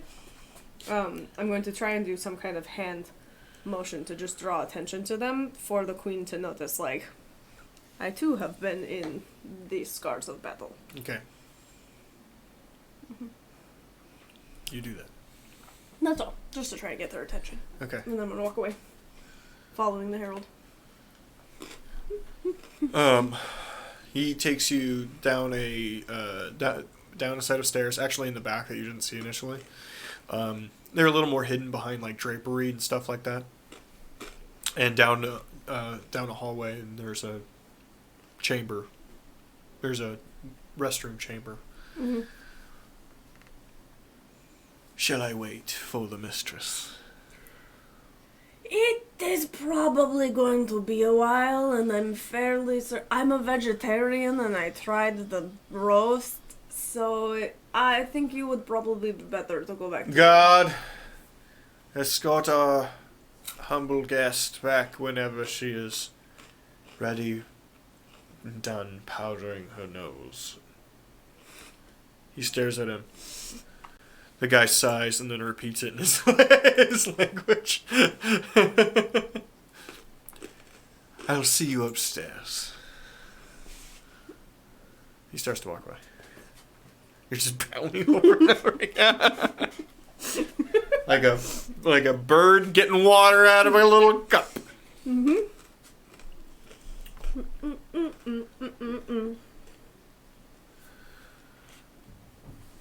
Okay. I'm a vegetarian, so makeup takes forever. I have to pee. I've had like a lot of caffeine since we had started this. Peace be with you on your journey. Fill time, I'm sorry. So, sup, chat? Let's do an Ask Me Anything. What do you want to know? I'm an open book. No one wants to know anything. Philip, we found you some houses.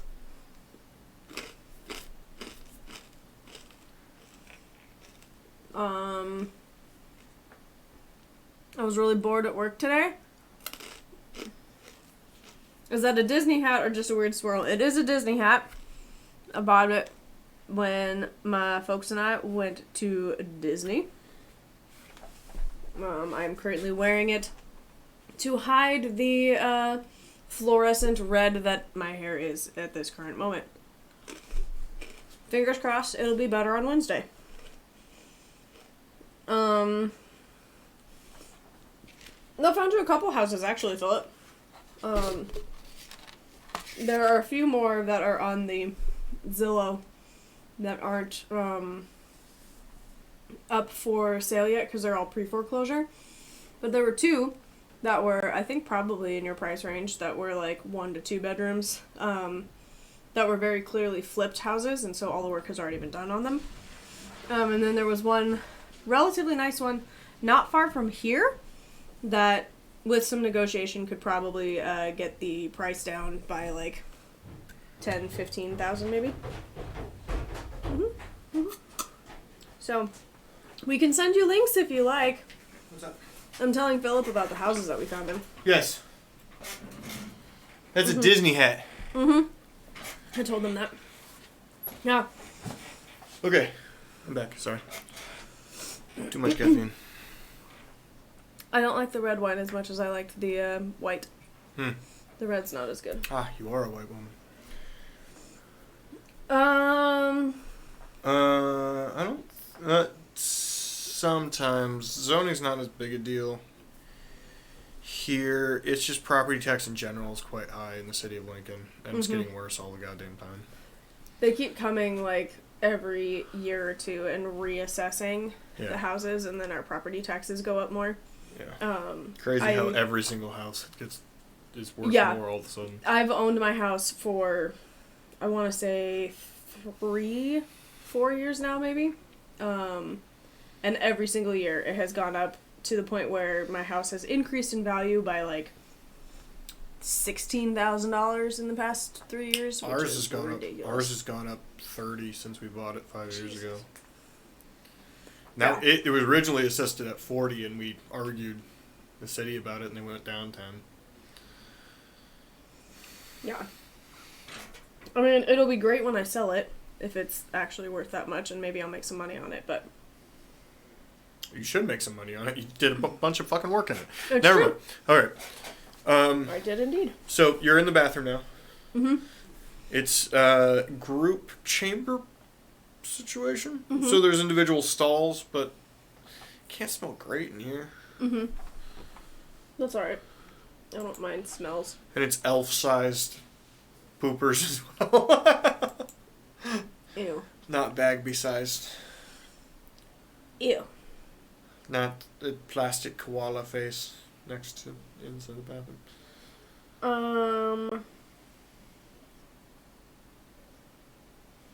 So I'm going to wait a few moments of what would be like relatively normal. And then I am going to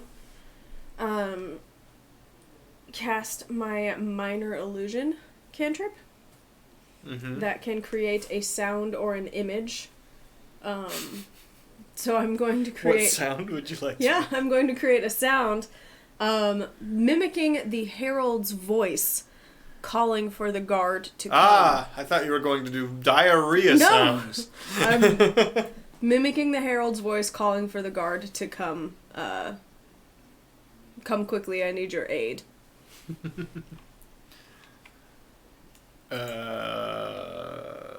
In what language?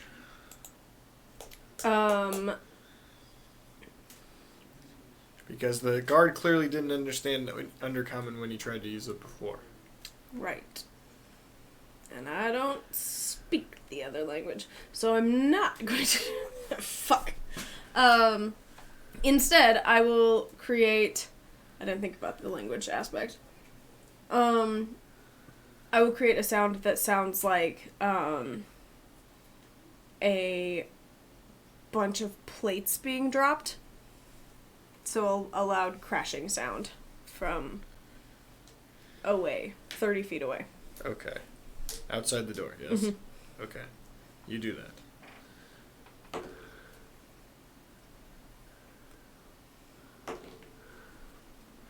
Okay. Roll perception. That's very good. 22. You can hear the guard casually start to walk away towards that direction. It's not a quick walk, but it's like walking. I am going to spend 2 key points, and I am going to do Pass Without a Trace, and try and sneak out towards the chamber of the queen. Okay.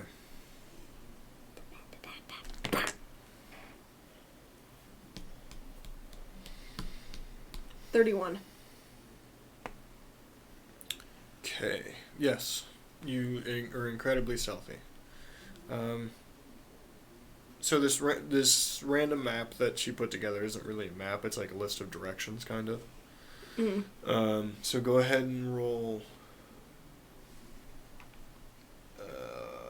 investigation to understand it. 10.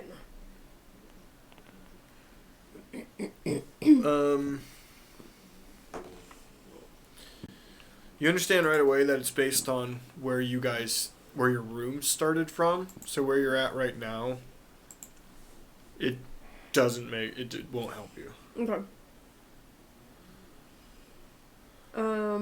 I will try and backtrack a little bit to try and figure out where I'm at. Through the Great Hall? I don't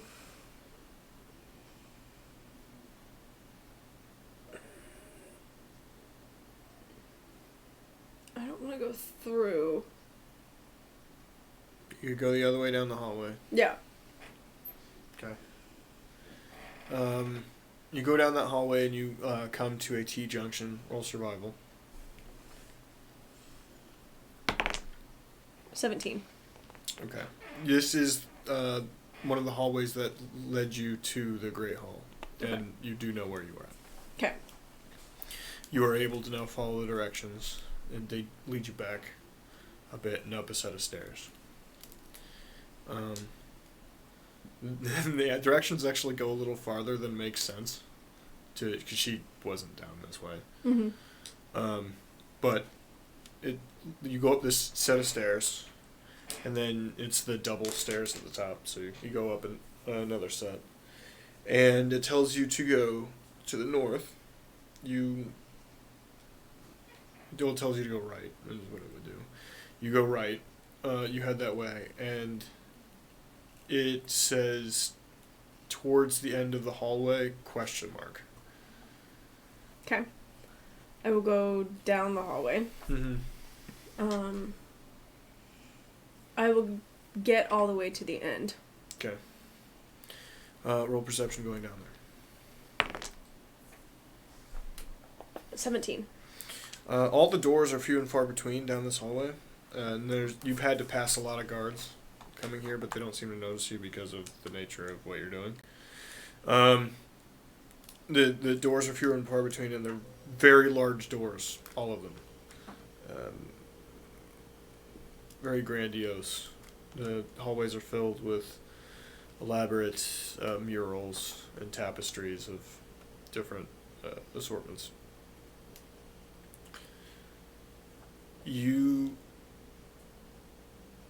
The only two that are close is the one at the far end, and it's large double doors, and then there's a door near off to the right.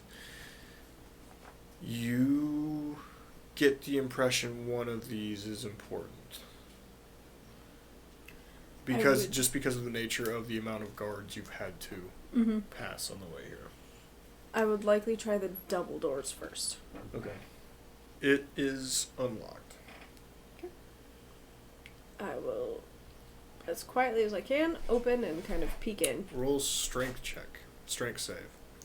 These are very large.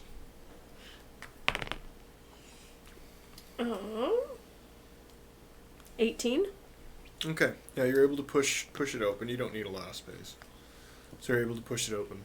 And this is a ginormous bedroom. Exterior part of the castle.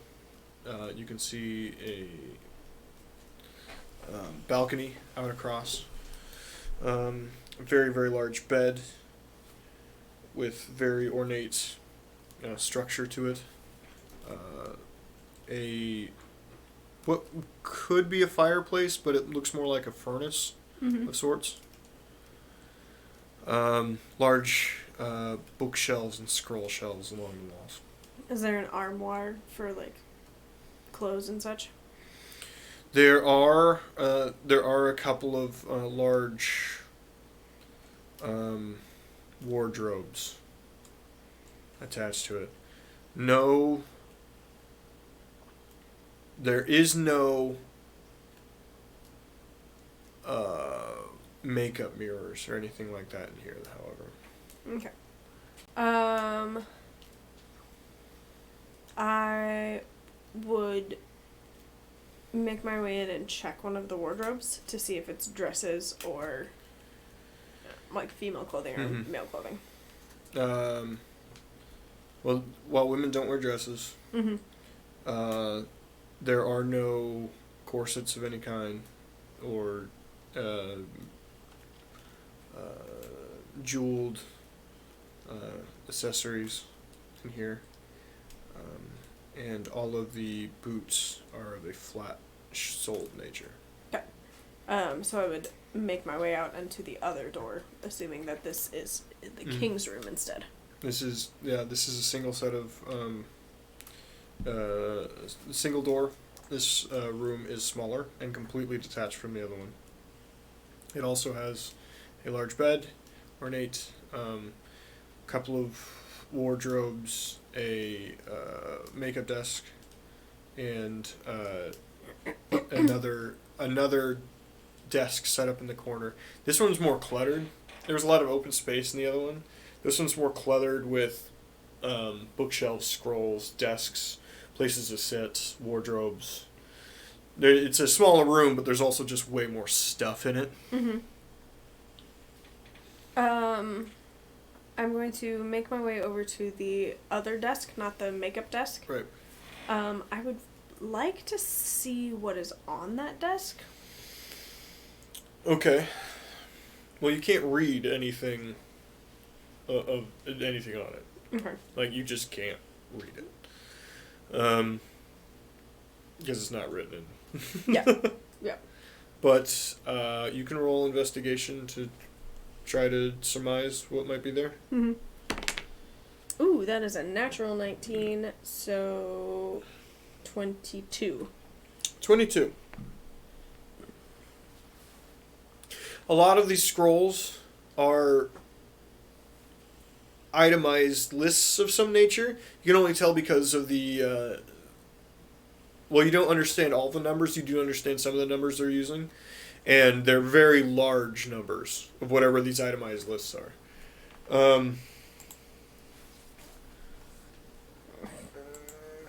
Okay, I got rid of it. Okay. No thanks, Followbot.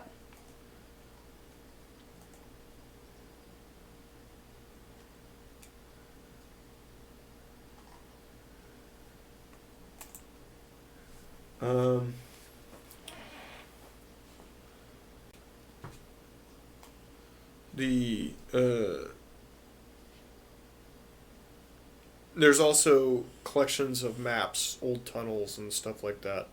Not a lot of it means anything to you because you don't recognize any of it, but you do.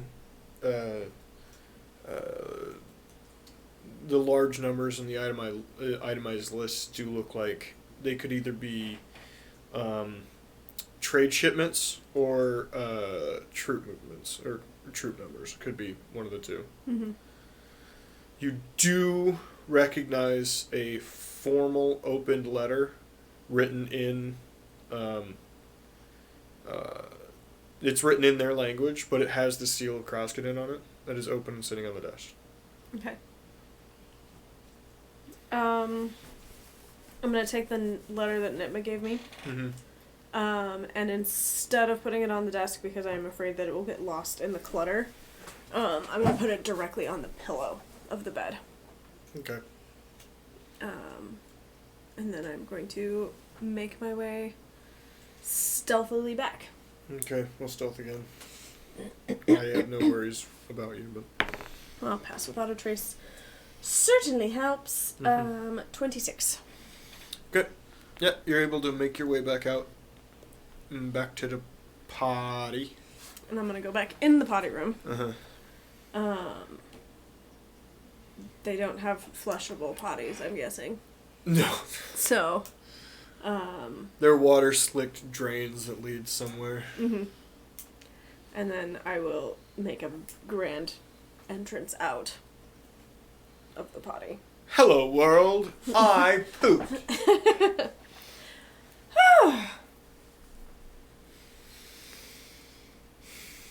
He stands to the side and just kind of points back towards the... Follows you back. Follows you to the bottom of the set of the stairs, but won't follow back up the stairs, and just kind of points up the stairs. I go up the stairs. Okay. Stairs are hard. There are so many. Especially when they're half your height, kid. And they're the, like, felt like I was climbing them. So, yeah, how'd everything go? Come out all right? Peachy keen, jelly bean. The fuck's a jelly bean? I don't know. But it rhymed. The rest of the dinner goes on. There's a mousse that happens for dessert. If you give a shit. It is tasty. And then afterwards, you are escorted back to your rooms in the locked hallway. Mm-hmm. And I will bow again to the king and queen before I leave, making special eye contact with the queen as much as I can. Mm-hmm. Back to your room? Mm-hmm. You're back inside your room with Nitma. Oh my god, I will take mine off of, or take yours off of you if you take mine off of me. Yeah, sounds good. Please, I'm gonna die. So what was in the letter? It was... me and Axel trying to play nice. Axum hasn't quite caught on to who's in charge yet. So I'm gonna let him in on that. As a show of good faith. But I told her, she scratches my back, I'll scratch hers. Kind of open favor situation. I'm not super excited about it, but this is how you get shit done. Right, open favors are kind of dangerous. Sorry, kid, but I don't got any other bargaining chips. It's not. Have you looked around? It's not like we have anything we can buy them with. That is true. They have a very nice society down here. Yeah, the only thing we got over them is numbers. Also, the dwarves are continuing to make stuff, and our engineers are continuing to make stuff. This family's rule has fucking ruined them. Think of it like if we stopped 200 years ago. Stupid. I wasn't alive 200 years ago. Oh, yeah, it was fine. Grandma! What? You're not supposed to live this long! You're not supposed to tell me your grandmother what to do. I am aware that... Right here, come on. Oh, you feel that? Oh, God, you feel that. Oh. So how long have you been alive? I don't know. Really, I don't. Is it a spell? Is it a potion? It's a spell, I guess. It's a tattoo thing I got a long time ago. Bullshit. So, because I have this tattoo now, I'm going to live like No. 200 kid. years? No. That was a new thing. Whatever.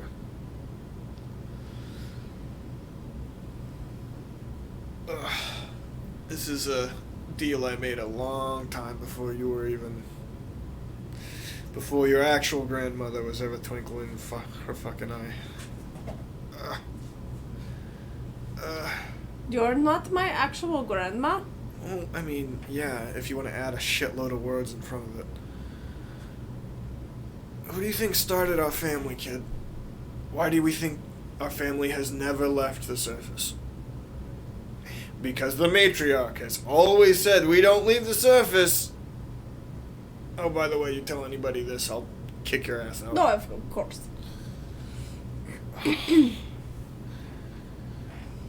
Oh. So you're the original? Family founder. That is freaking cool, Grandma! Yeah, if you say so.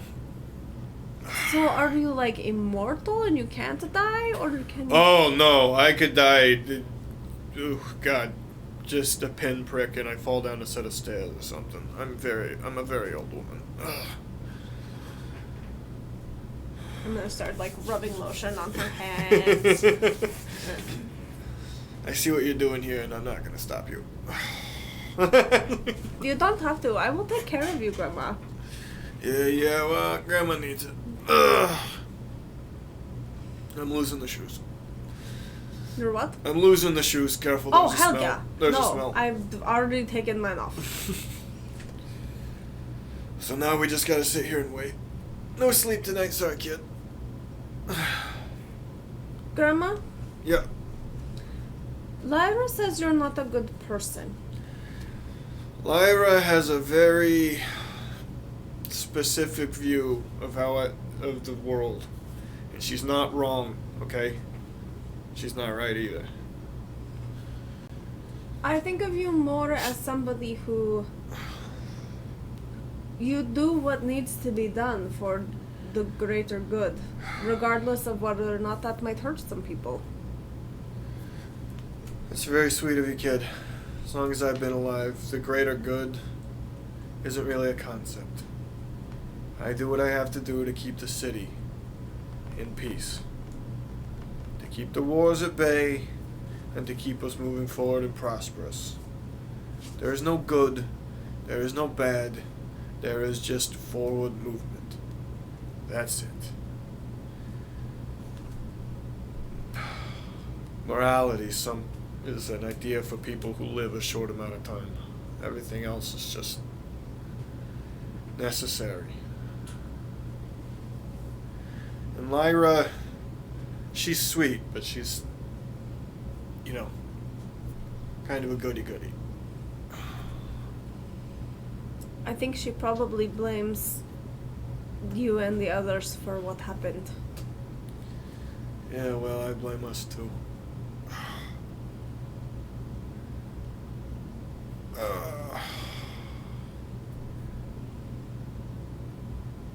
I got out lucky on that shit. I lost some great grandkids that kind of look like the other great grandkids. Lyra lost her only husband. I've had 8. I don't remember 2 of their names. If they got the job done, do they need a name? There you go, kid. Now you get it. Okay, I'm done. Leave me alone. You can sleep if you want to, Grandma. I can stay awake. Nope. Gotta be bright-eyed and bushy-tailed, because this shit's gonna happen quick.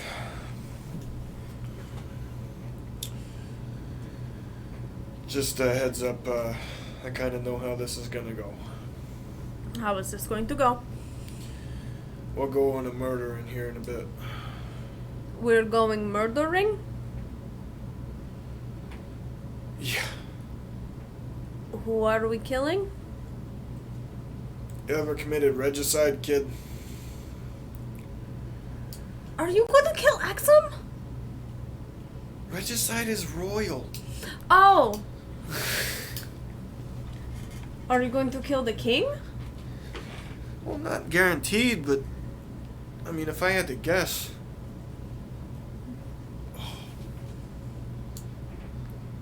Does the queen want the king dead? I've been married 8 times, kid. It took me 13 seconds to figure out the queen wanted the king dead.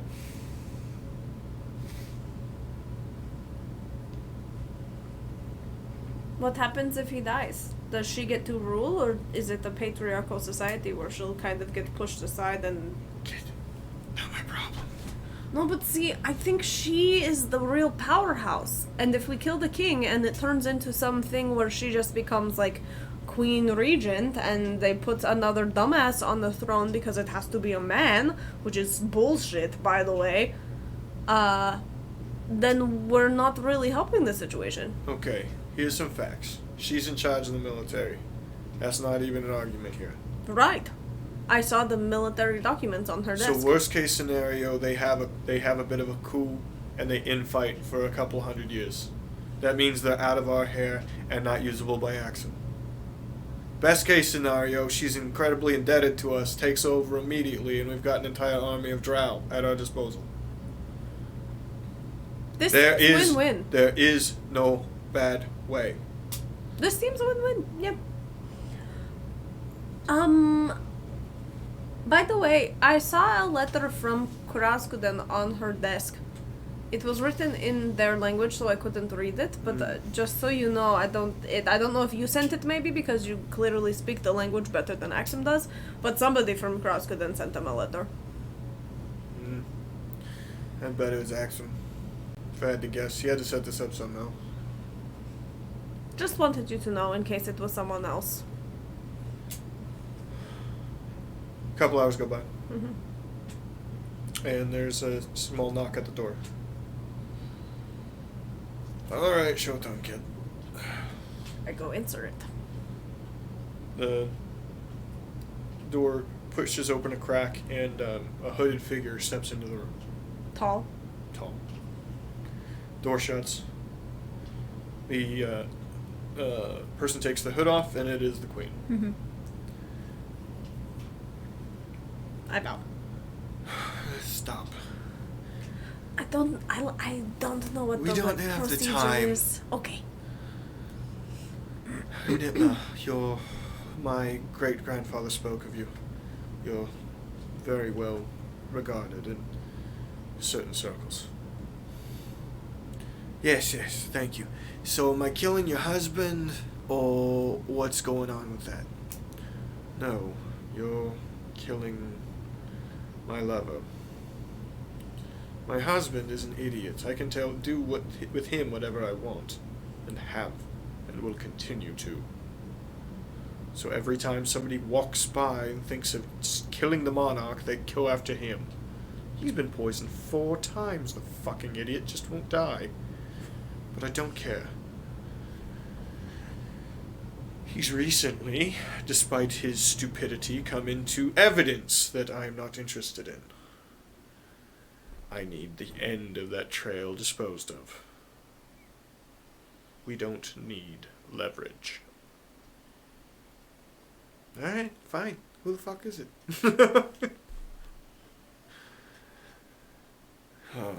He was at the banquet tonight. A god. He was towards the top on the other side, if you noticed. Was it a drow? Yes. Grandma, of course it was a drow. Do they have many other people here? Baby.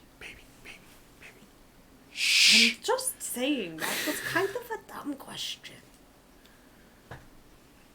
Here is the location of his barracks. He has his own private room for reasons. I visit him by going in through the balcony in a secret rope ladder. Knock 3 times and he'll open the door.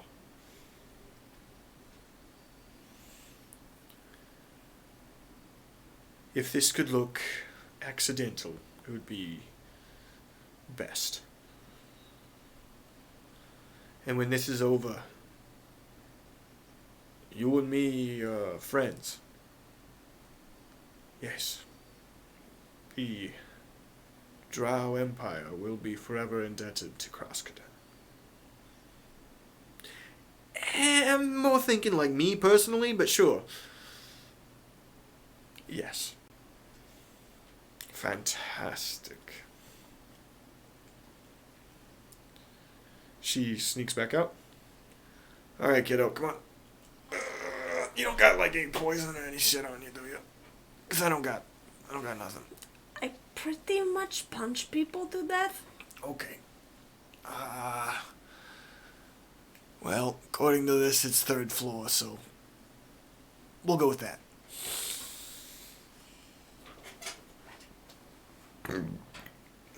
Besides, I don't think poison would look very accidental. Well, it depends on the poison, kid. No, I mean, like, I can punch him to death. We push him over the balcony, because there's clearly a balcony. The bruises would be mistaken for fall damage. And we put a large bottle of wine that's sort of, like, empty and spill it around a little bit, so he drunk and he fell off the balcony. You're beautiful. What are they doing to you up there? Oh, that's terrible. You were so you were so innocent. Oh my god, I'm mad. I'm mad now. I'm actually mad now. Grandma, I was never that innocent. Well, your little smutty books don't count as being not innocent. I was trained in this. They taught us these things at the monastery. I You know, right? I know. I just held all of my dark demon-y... Literally 3 death seconds thoughts. ago, you were this big, and I was looking at how cute you were. And now I'm a killing machine. Yeah, well, that's life. All right. Do the sneaky things on us. Let me see. Hang on a minute. I think Pass Without a Trace lasts for a bit. 1 hour, so never mind. I'll have to cast it again. Oof, I don't want to use that many key points, but it's important. So cast Pass Without the Trace. Okay.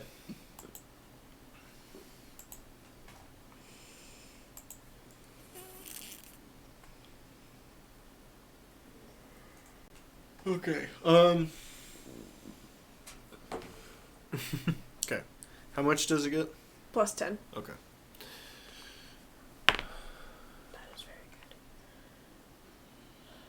36. Okay. It's very, very good. You, mean, you start moving, and in a second, Nitma sort of changes, and she just starts moving basically the same way you do.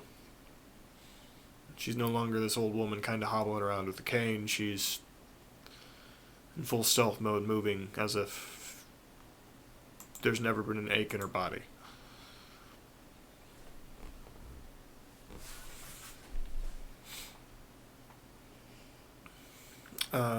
You get to the locked gate,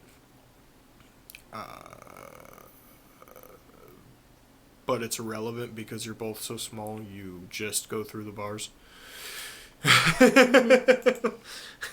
Not designed for tiny goblins. And you make your way to whatever's on this map, Nitma leading. Takes you up to the 4th floor in this library of sorts.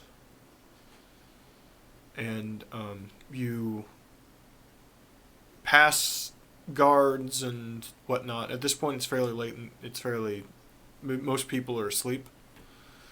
And you go to a balcony window.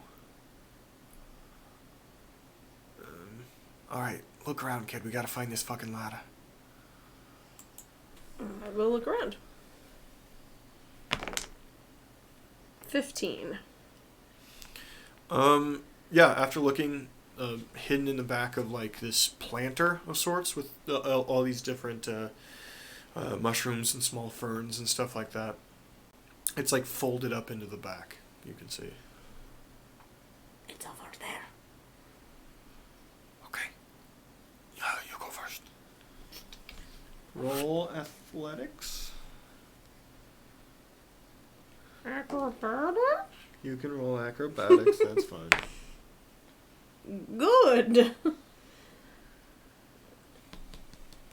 14. You're going down and you're kind of wobbling back and forth because you have to reach between the rungs. Yeah, it's a human-sized ladder. Yeah. It's really large. And it's a rope ladder, too. It's not like a sturdy ladder. Nitma's a little bit above you. Would you stop trying to kill me, please? I'm not trying to kill you. I'm just... The ladders are difficult.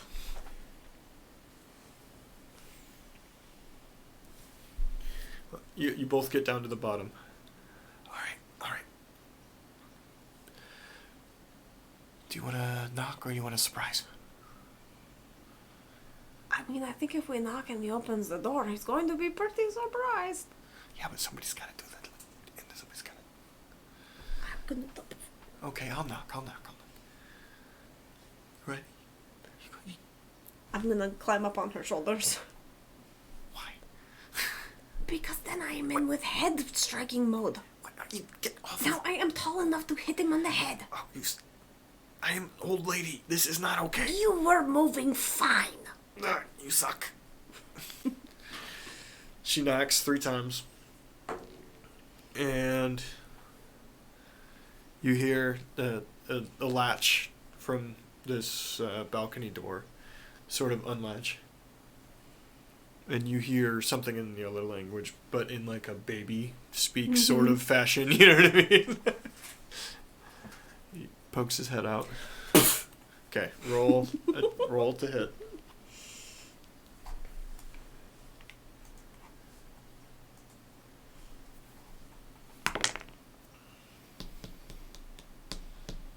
$23. Hits.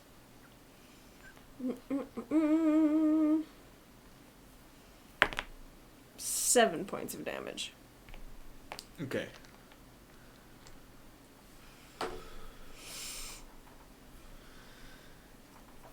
Oh! As his nose explodes and he just holds his face. Go ahead and roll initiative. 17. 17. Mm-hmm. Okay.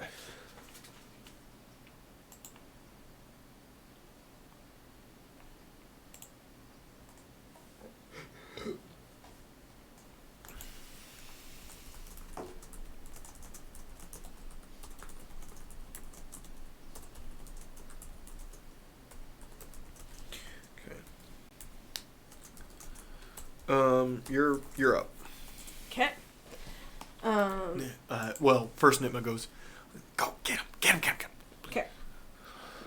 Having her approval, I'm going to go punch him in the face. Okay. That is only a 12. Miss. Okay. I'm going to use my bonus attack. That is a 19. Hits. And then I have my extra attack that I got at this other level. That's a natural 1, so that does not hit. So just the 1. Okay. 6 more points of damage. Okay. How do you want to do this? Okay, he was real weak. I'm going to... Lover, not a fighter. Yeah. I am going to actually punch him on the side of the neck to break his neck so that when he's found, it looks as though he hit his neck on something and snapped his neck, like could have potentially hit it on the railing of the balcony or on something below. Okay. Just snap his neck with a punch. You just hear a... Kid, you go... Oh, fuck. Alright. I just realized we gotta pick him up over the balcony.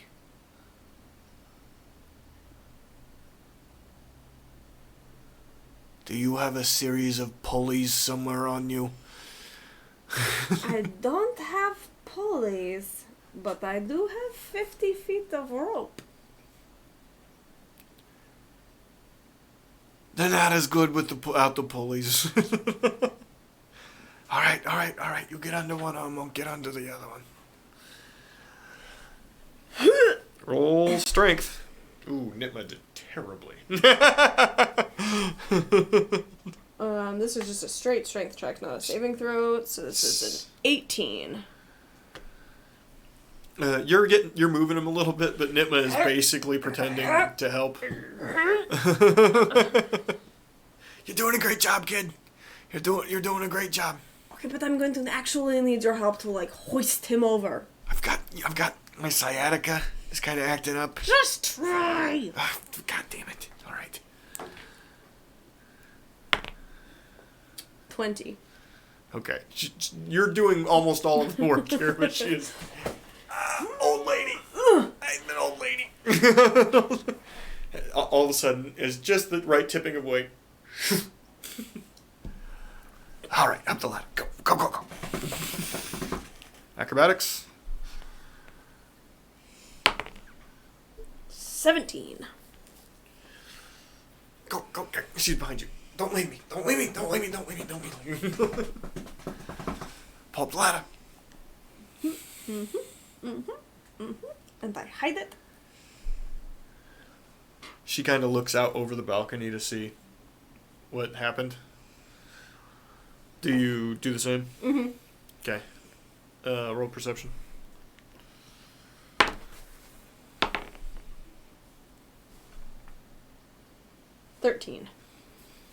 Yeah, you both see him laying on the ground outside. Small rocky outcrop on a slope. But nobody's really nearby. I'm calling it. That seemed way too easy, Grandma. Kid, it's amazing how assassinations are easy. Almost any time you want to kill a person, you can just go do it. It's crazy. What? Don't do that. We gotta get back. Okay. Okay. You roll stealth. Oh god. 21. You still get to add your 10. Mm-hmm. Well, so as you're going, you lose track of Nitma. Grandma! From a corner in front of you. What are you waiting for? What the fuck? Let's go! You were just really, really stealthy. I lost you. As soon as you round your loser again.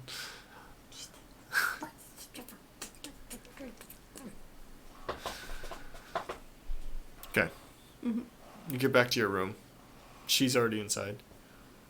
How hard was it to just come back here? Shut up. Close the door. Close the door. All right.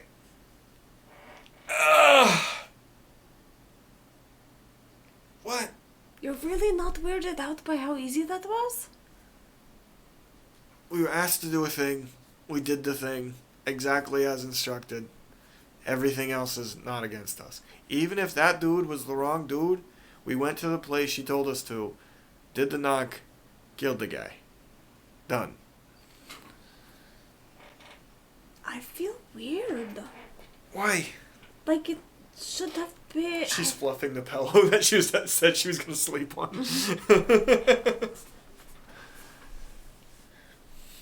I don't know. I've never done something like that before. Come here, baby. Sit down.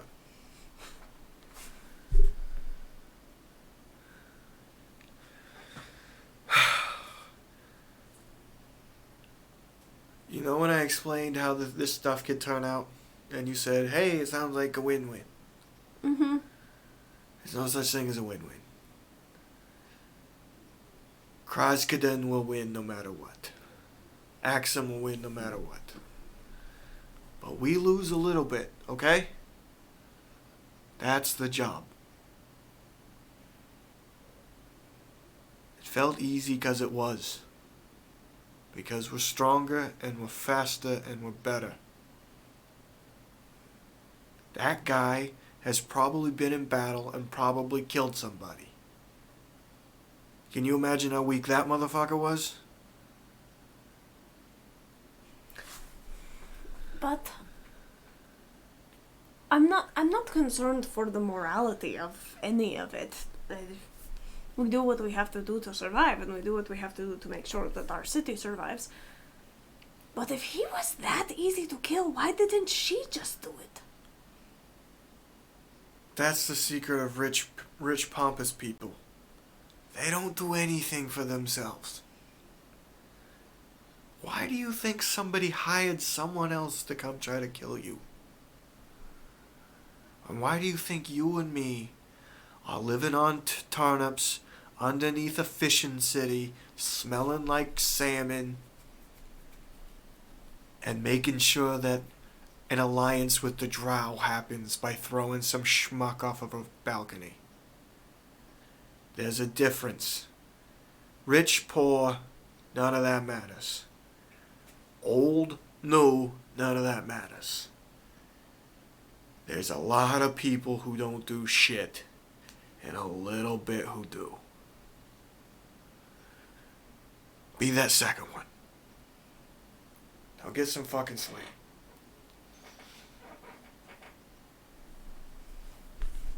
I'm going to lay down and I'm going to wait for her to fall asleep.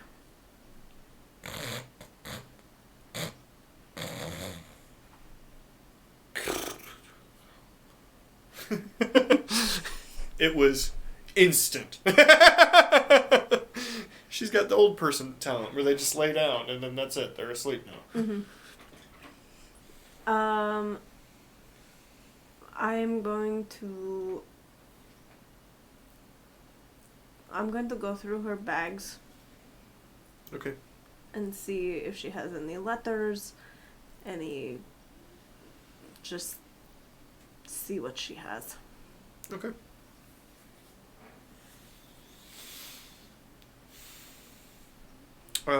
Roll investigation.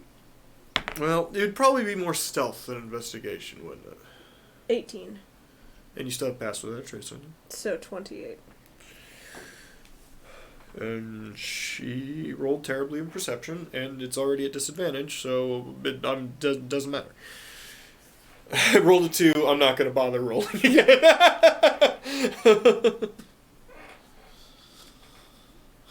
she's really asleep, and you can tell because she did the sleep fart, which is a Nitma special. Mm-hmm. Old person special, a la forever. Yeah. The sleep fart. Mm-hmm. Yeah, there's a lot of different stuff. Bills that she's got notes written into for Krasden. You know, like law, legal stuff. She's clearly been reading through and making notes on. Correspondence. Some with Axum. All of it very official. Seal of Krasden and stuff. Seal of her office. And stuff like that. Mm-hmm. There's a letter from Lyra in there. And it's Lyra's patented letter. And there's one other letter that, while the seal's broken, is folded back up. Okay. I'm gonna look at the letter from Lyra and the sealed, or the unsealed but folded back up letter. Okay. The letter from Lyra basically says, I still think we should tell him about the whole track and seals thing. I know you said not to. I think it's bullshit. I just don't like keeping secrets from these kids. Doesn't make any sense to me. I get it. You're like old and spooky and whatever the fuck, but can we at least talk about this again without you just telling me no? Also, Jacob sends her best. Lyra. And then the other one.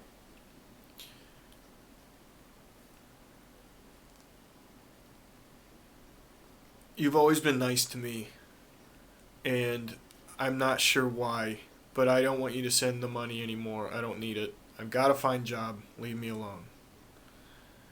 You're not actually my grandma. There's no way in hell that's true. So, please, back off. Genevieve. Fucking knew it! I fucking knew it! I'm just gonna...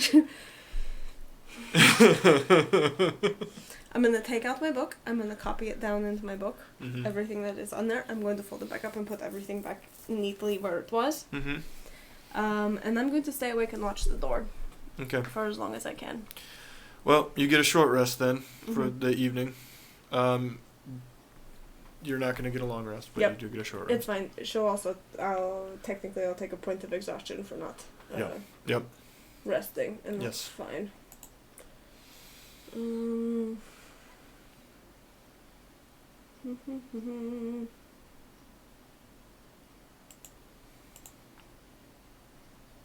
The nice thing is that I believe I get my key back at a short rest, so I didn't lose any hit points, so that's fine. Let me mark exhaustion. Where do I do that? I will just know that I have it, and I will look for it of where. It's top right somewhere on the UI. I can't recall where, but it's top right somewhere. Conditions or something like that. Yeah, add active conditions. Yeah. One level of exhaustion. After 5 or 6 hours, it's kind of hard to keep track, right? You're in a windowless room with nothing to do other than reading and hanging out. There's a slight knock on the door, and it opens and you can see and hear Axum on the outside. Nitma, Bagby. Nitma, like, it was a light nap. Yeah, what are you doing? She just, like, rolls up. Breakfast? Yeah. Yeah, they're insisting on a breakfast, and then we will be shown to the border. I think they're gonna walk us all the way to the fucking train. Okay.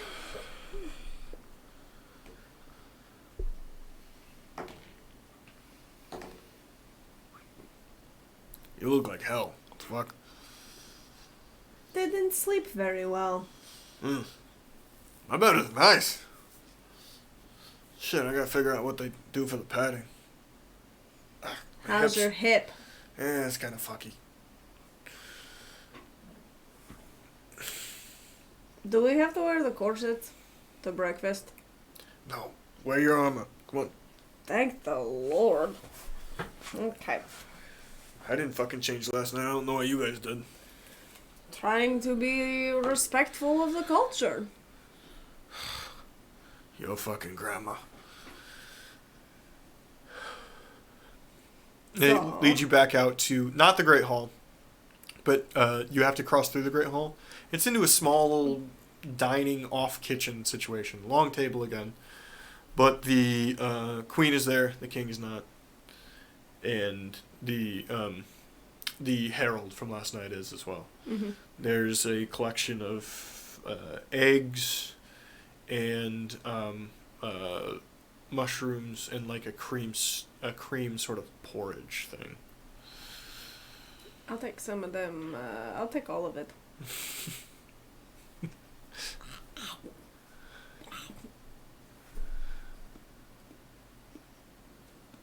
And how did you all sleep? Didn't, but thank you. Nah, I'm sure you're not used to the sleeping situation. No, I sleep on a giant pile of pillows on the ship. Delightful. I spent some time at sea as well. Oh, really? Underground. Not above, but yes. They have seas down here? Nitma, the herald, and Aximal kind of let out a chuckle. Yes, she does. Yes, they are. That's really cool. Sorry, I grew up in Krasden and then I spend a lot of time upstairs. So I haven't really seen a lot of down here.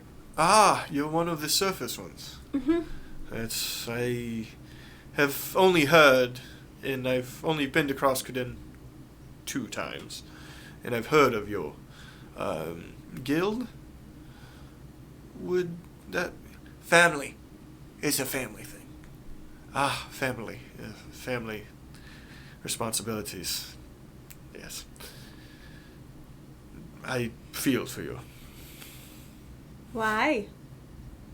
Humans. Ugh. They're not all that bad. Yes. Granted, I only know one. No. I know 3. 3 humans I know really well. They're not that bad. Well, I'm sure they're They grand. really hate geese, and I don't understand why. They're just a bird. She sort of looks at Axon. I think they're like lizards with wings. I don't know. Oh, here, let me show you. And I'll take out my book and I'll kind of draw a goose. I'm like, this is a goose. And it's the size of a house, a dragon of some sort? It's like the here. And it's poisonous? No, it just honks. It sometimes steals your garden shovels. Ah, thieving. Mm-hmm. Yes, I can understand that. We had problems with the imps in such a Yeah, manner. it's like an imp with wings. Ah, disgusting. I understand entirely. Add Lafarge. Add goose to the unfavorable list. Right away, ma'am. So I couldn't help but notice that you have some Yes, unlike some in my caste, I'm not as benefited from a silver spoon upbringing. She starts to laugh, and then people pretend to laugh. Personally, I think that's really pretty amazing. I think that most people who lead cities or civilizations or even countries in general should have experience fighting for that country. Well, my father was from a smaller, a smaller tribe, and he didn't have the vision that I had. It didn't take long. Sorry, Bar's sure to give. What is it? It's from Untitled Goose Game. Oh. Added to the unfavorable list. Yeah.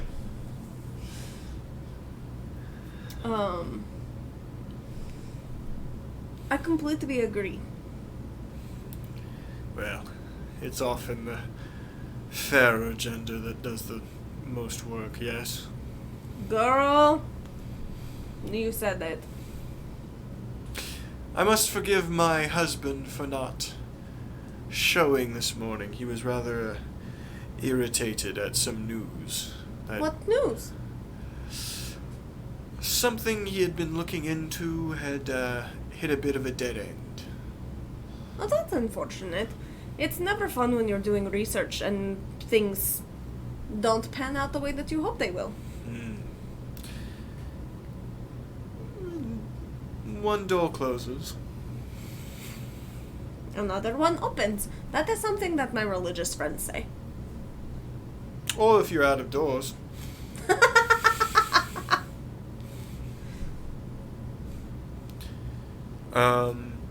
Do you have anything else to say? Not really, no. Breakfast continues cordially. Nothing of real notice said. The queen walks you all to the front gate. There's 3 times your party in guards. These fine young soldiers will be escorting you back to your train. Axel, I look forward to trade relations increasing very soon. I as well. I will write up a formal... He kind of glances at Nitma. Gift. Gift to your kingdom soon. Everybody bows. You start to head out.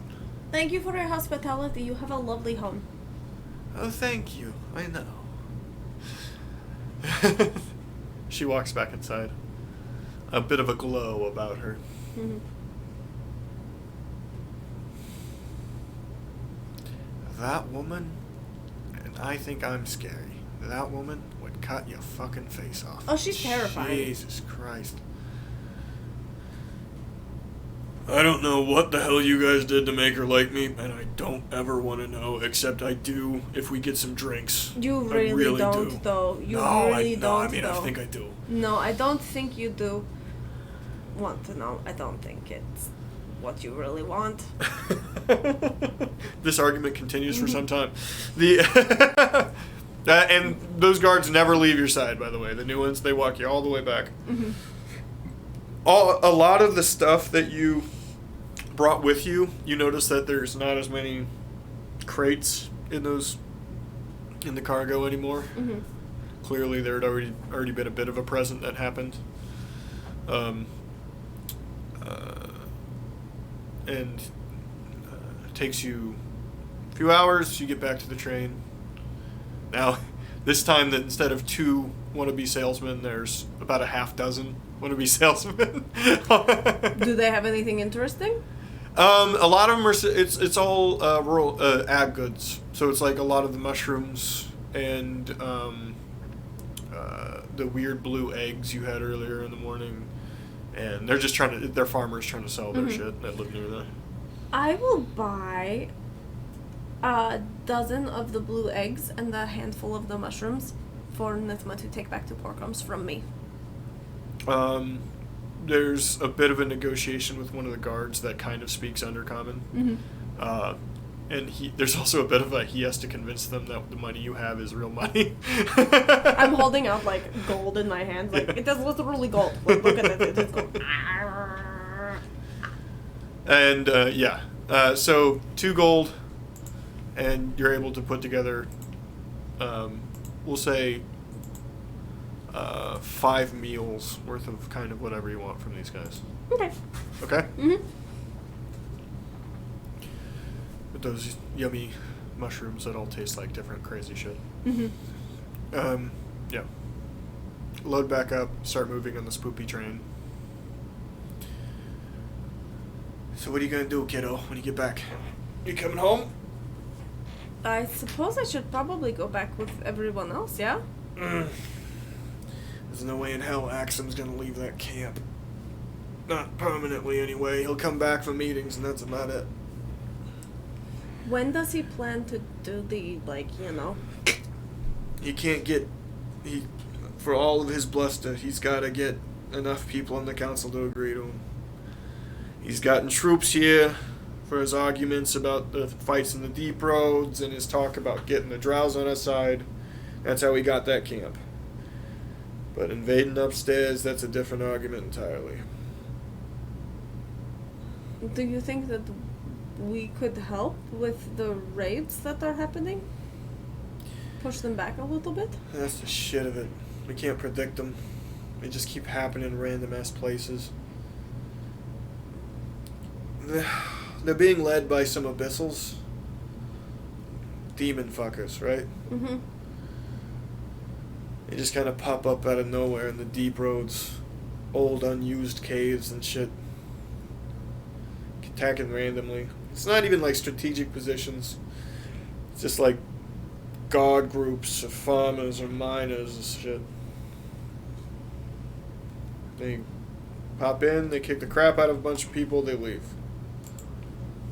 They don't even steal all that much. It's weird.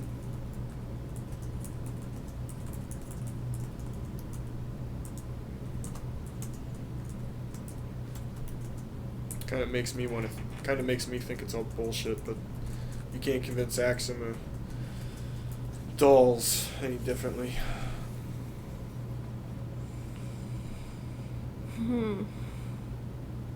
What do you think we should be doing upstairs?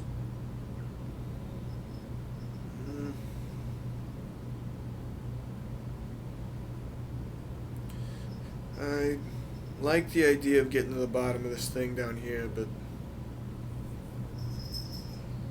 I just don't even know where to start. I don't think the box is open. I don't. I just... And Genevieve stayed in the box? Not much of a choice. Somebody got to close it. She drew the short straw, as it were.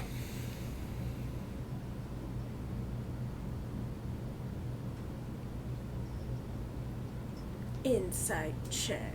Roll it. This is the time for a natural 20. You whispering at the dice. Is that a 1? Yep, it is! Fuck me! God damn it! You believe her. She's your grandma. Why would But she I don't ever lie? because I saw the letter. Like, there's no way I can believe Well, her. now you're just very confused. Yeah. Yeah. There's no way I can fully believe her, but, like... Hey, Grandma. Yeah. Is Genevieve a really common name? Like, I don't know that I know many other people named Genevieve. Not really. I don't even... It was a weird name for even for the elves. I don't know where she got hers. Ugh. I think it's like, human something. I don't know. Somewhere else. And she was an elf? So, Oh, right, she was a drow. she was actually from that city we came from. Low class. She didn't do much. Smart. Went to a school. But her family wasn't much of nothing. So she would have probably been in one of the other, like, littler areas. Yeah. She lived in a, what do they call it, a commune outside of one of the major pods. Her whole family, that's how they live. It's kind of like us, right? Mm-hmm. They're all just jammed in the same spot. Aunts, uncles, everybody. Their families aren't as big, but similar. She was like the one who was gonna go places for him, you know? Mm-hmm. And she did. Like the me. Yes, like you. You cared about her, didn't you? She was sweet. She was aggressive towards the end, but and intense. She wasn't bad. She... You know that morality thing I said? She was a doer. That's all that mattered to me. Yeah, just... Poor kids. I'm glad Adris doesn't remember none of that. It sounds like you do, though. Stuff. Not attached to the spell or whatever. I don't... That's gone. But I remember... I think Adris is pretty close with Genevieve and Tara. I think he got along pretty well. Well, they were magic users, and so Yeah, creating I and mean- finding the spell became a bonding experience for them. They were the only ones who could read that shit, so yeah. I mean... Norm wasn't any fucking help. He was in different places when he was with you all, wasn't he? He wasn't fully himself. I've known Norm for a very long time, way before any of this. He used to be different, but yeah, What happened?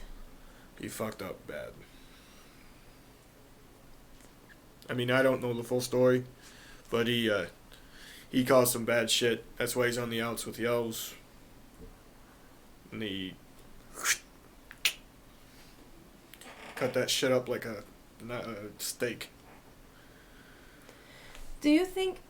This is probably a really weird question, but I've been thinking about it.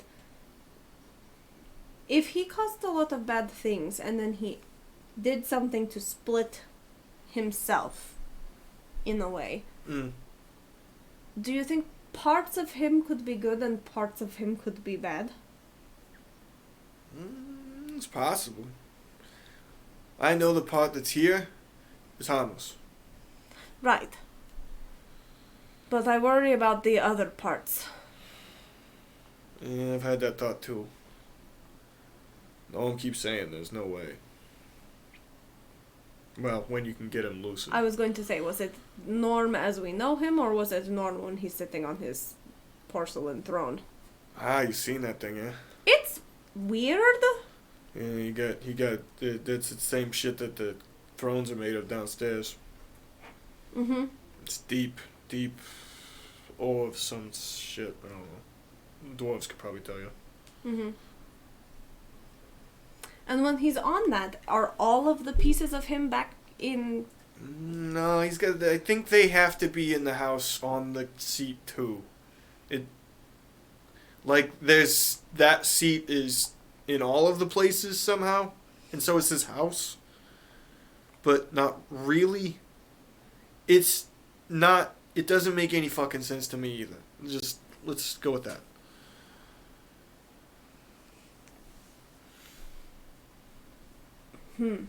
Like, it exists all over the place, but also here. He did say that the buildings are different. I don't know what that means. But the chair's the same. I know that. I don't know how it works, though. Good. I mean, can you imagine the time it would require a sane wizard to explain that shit to me? Let alone Gnome?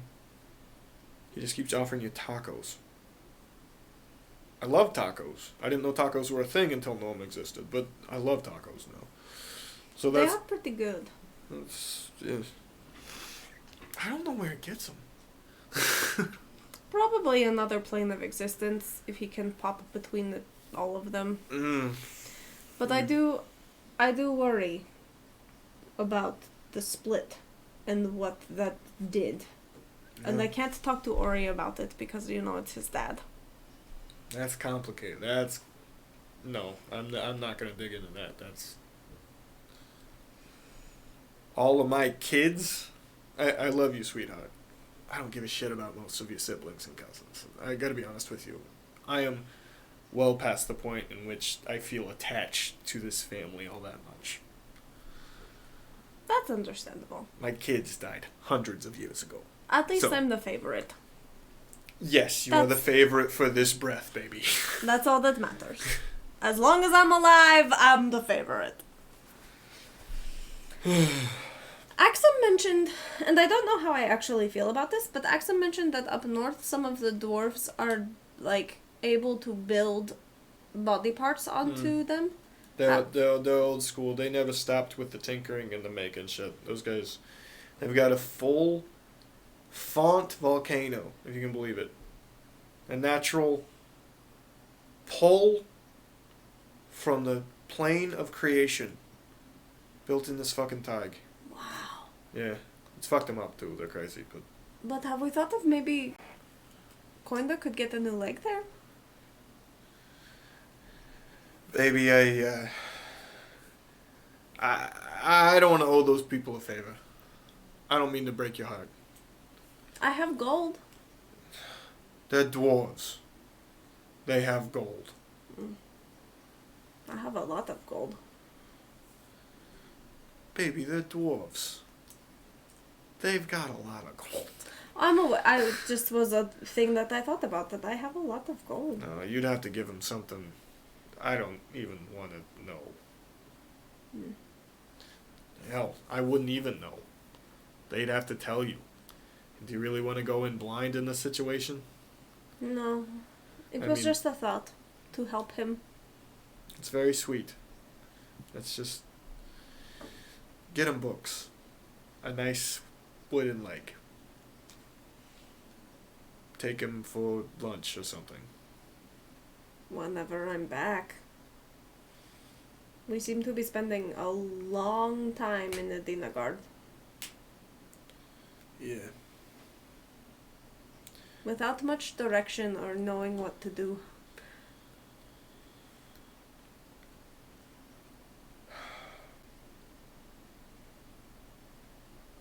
Well, just you got Adris, you got the library.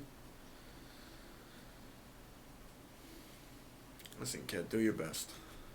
There were minotaurs in the library. I didn't tell you that part.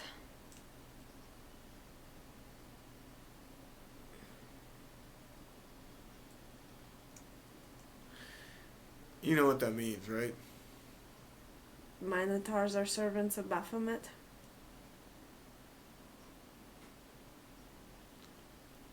Well, that's more complicated than I wanted to know. There's also a cult of humans that are going in the sewers below the city that are worshipping Baphomet.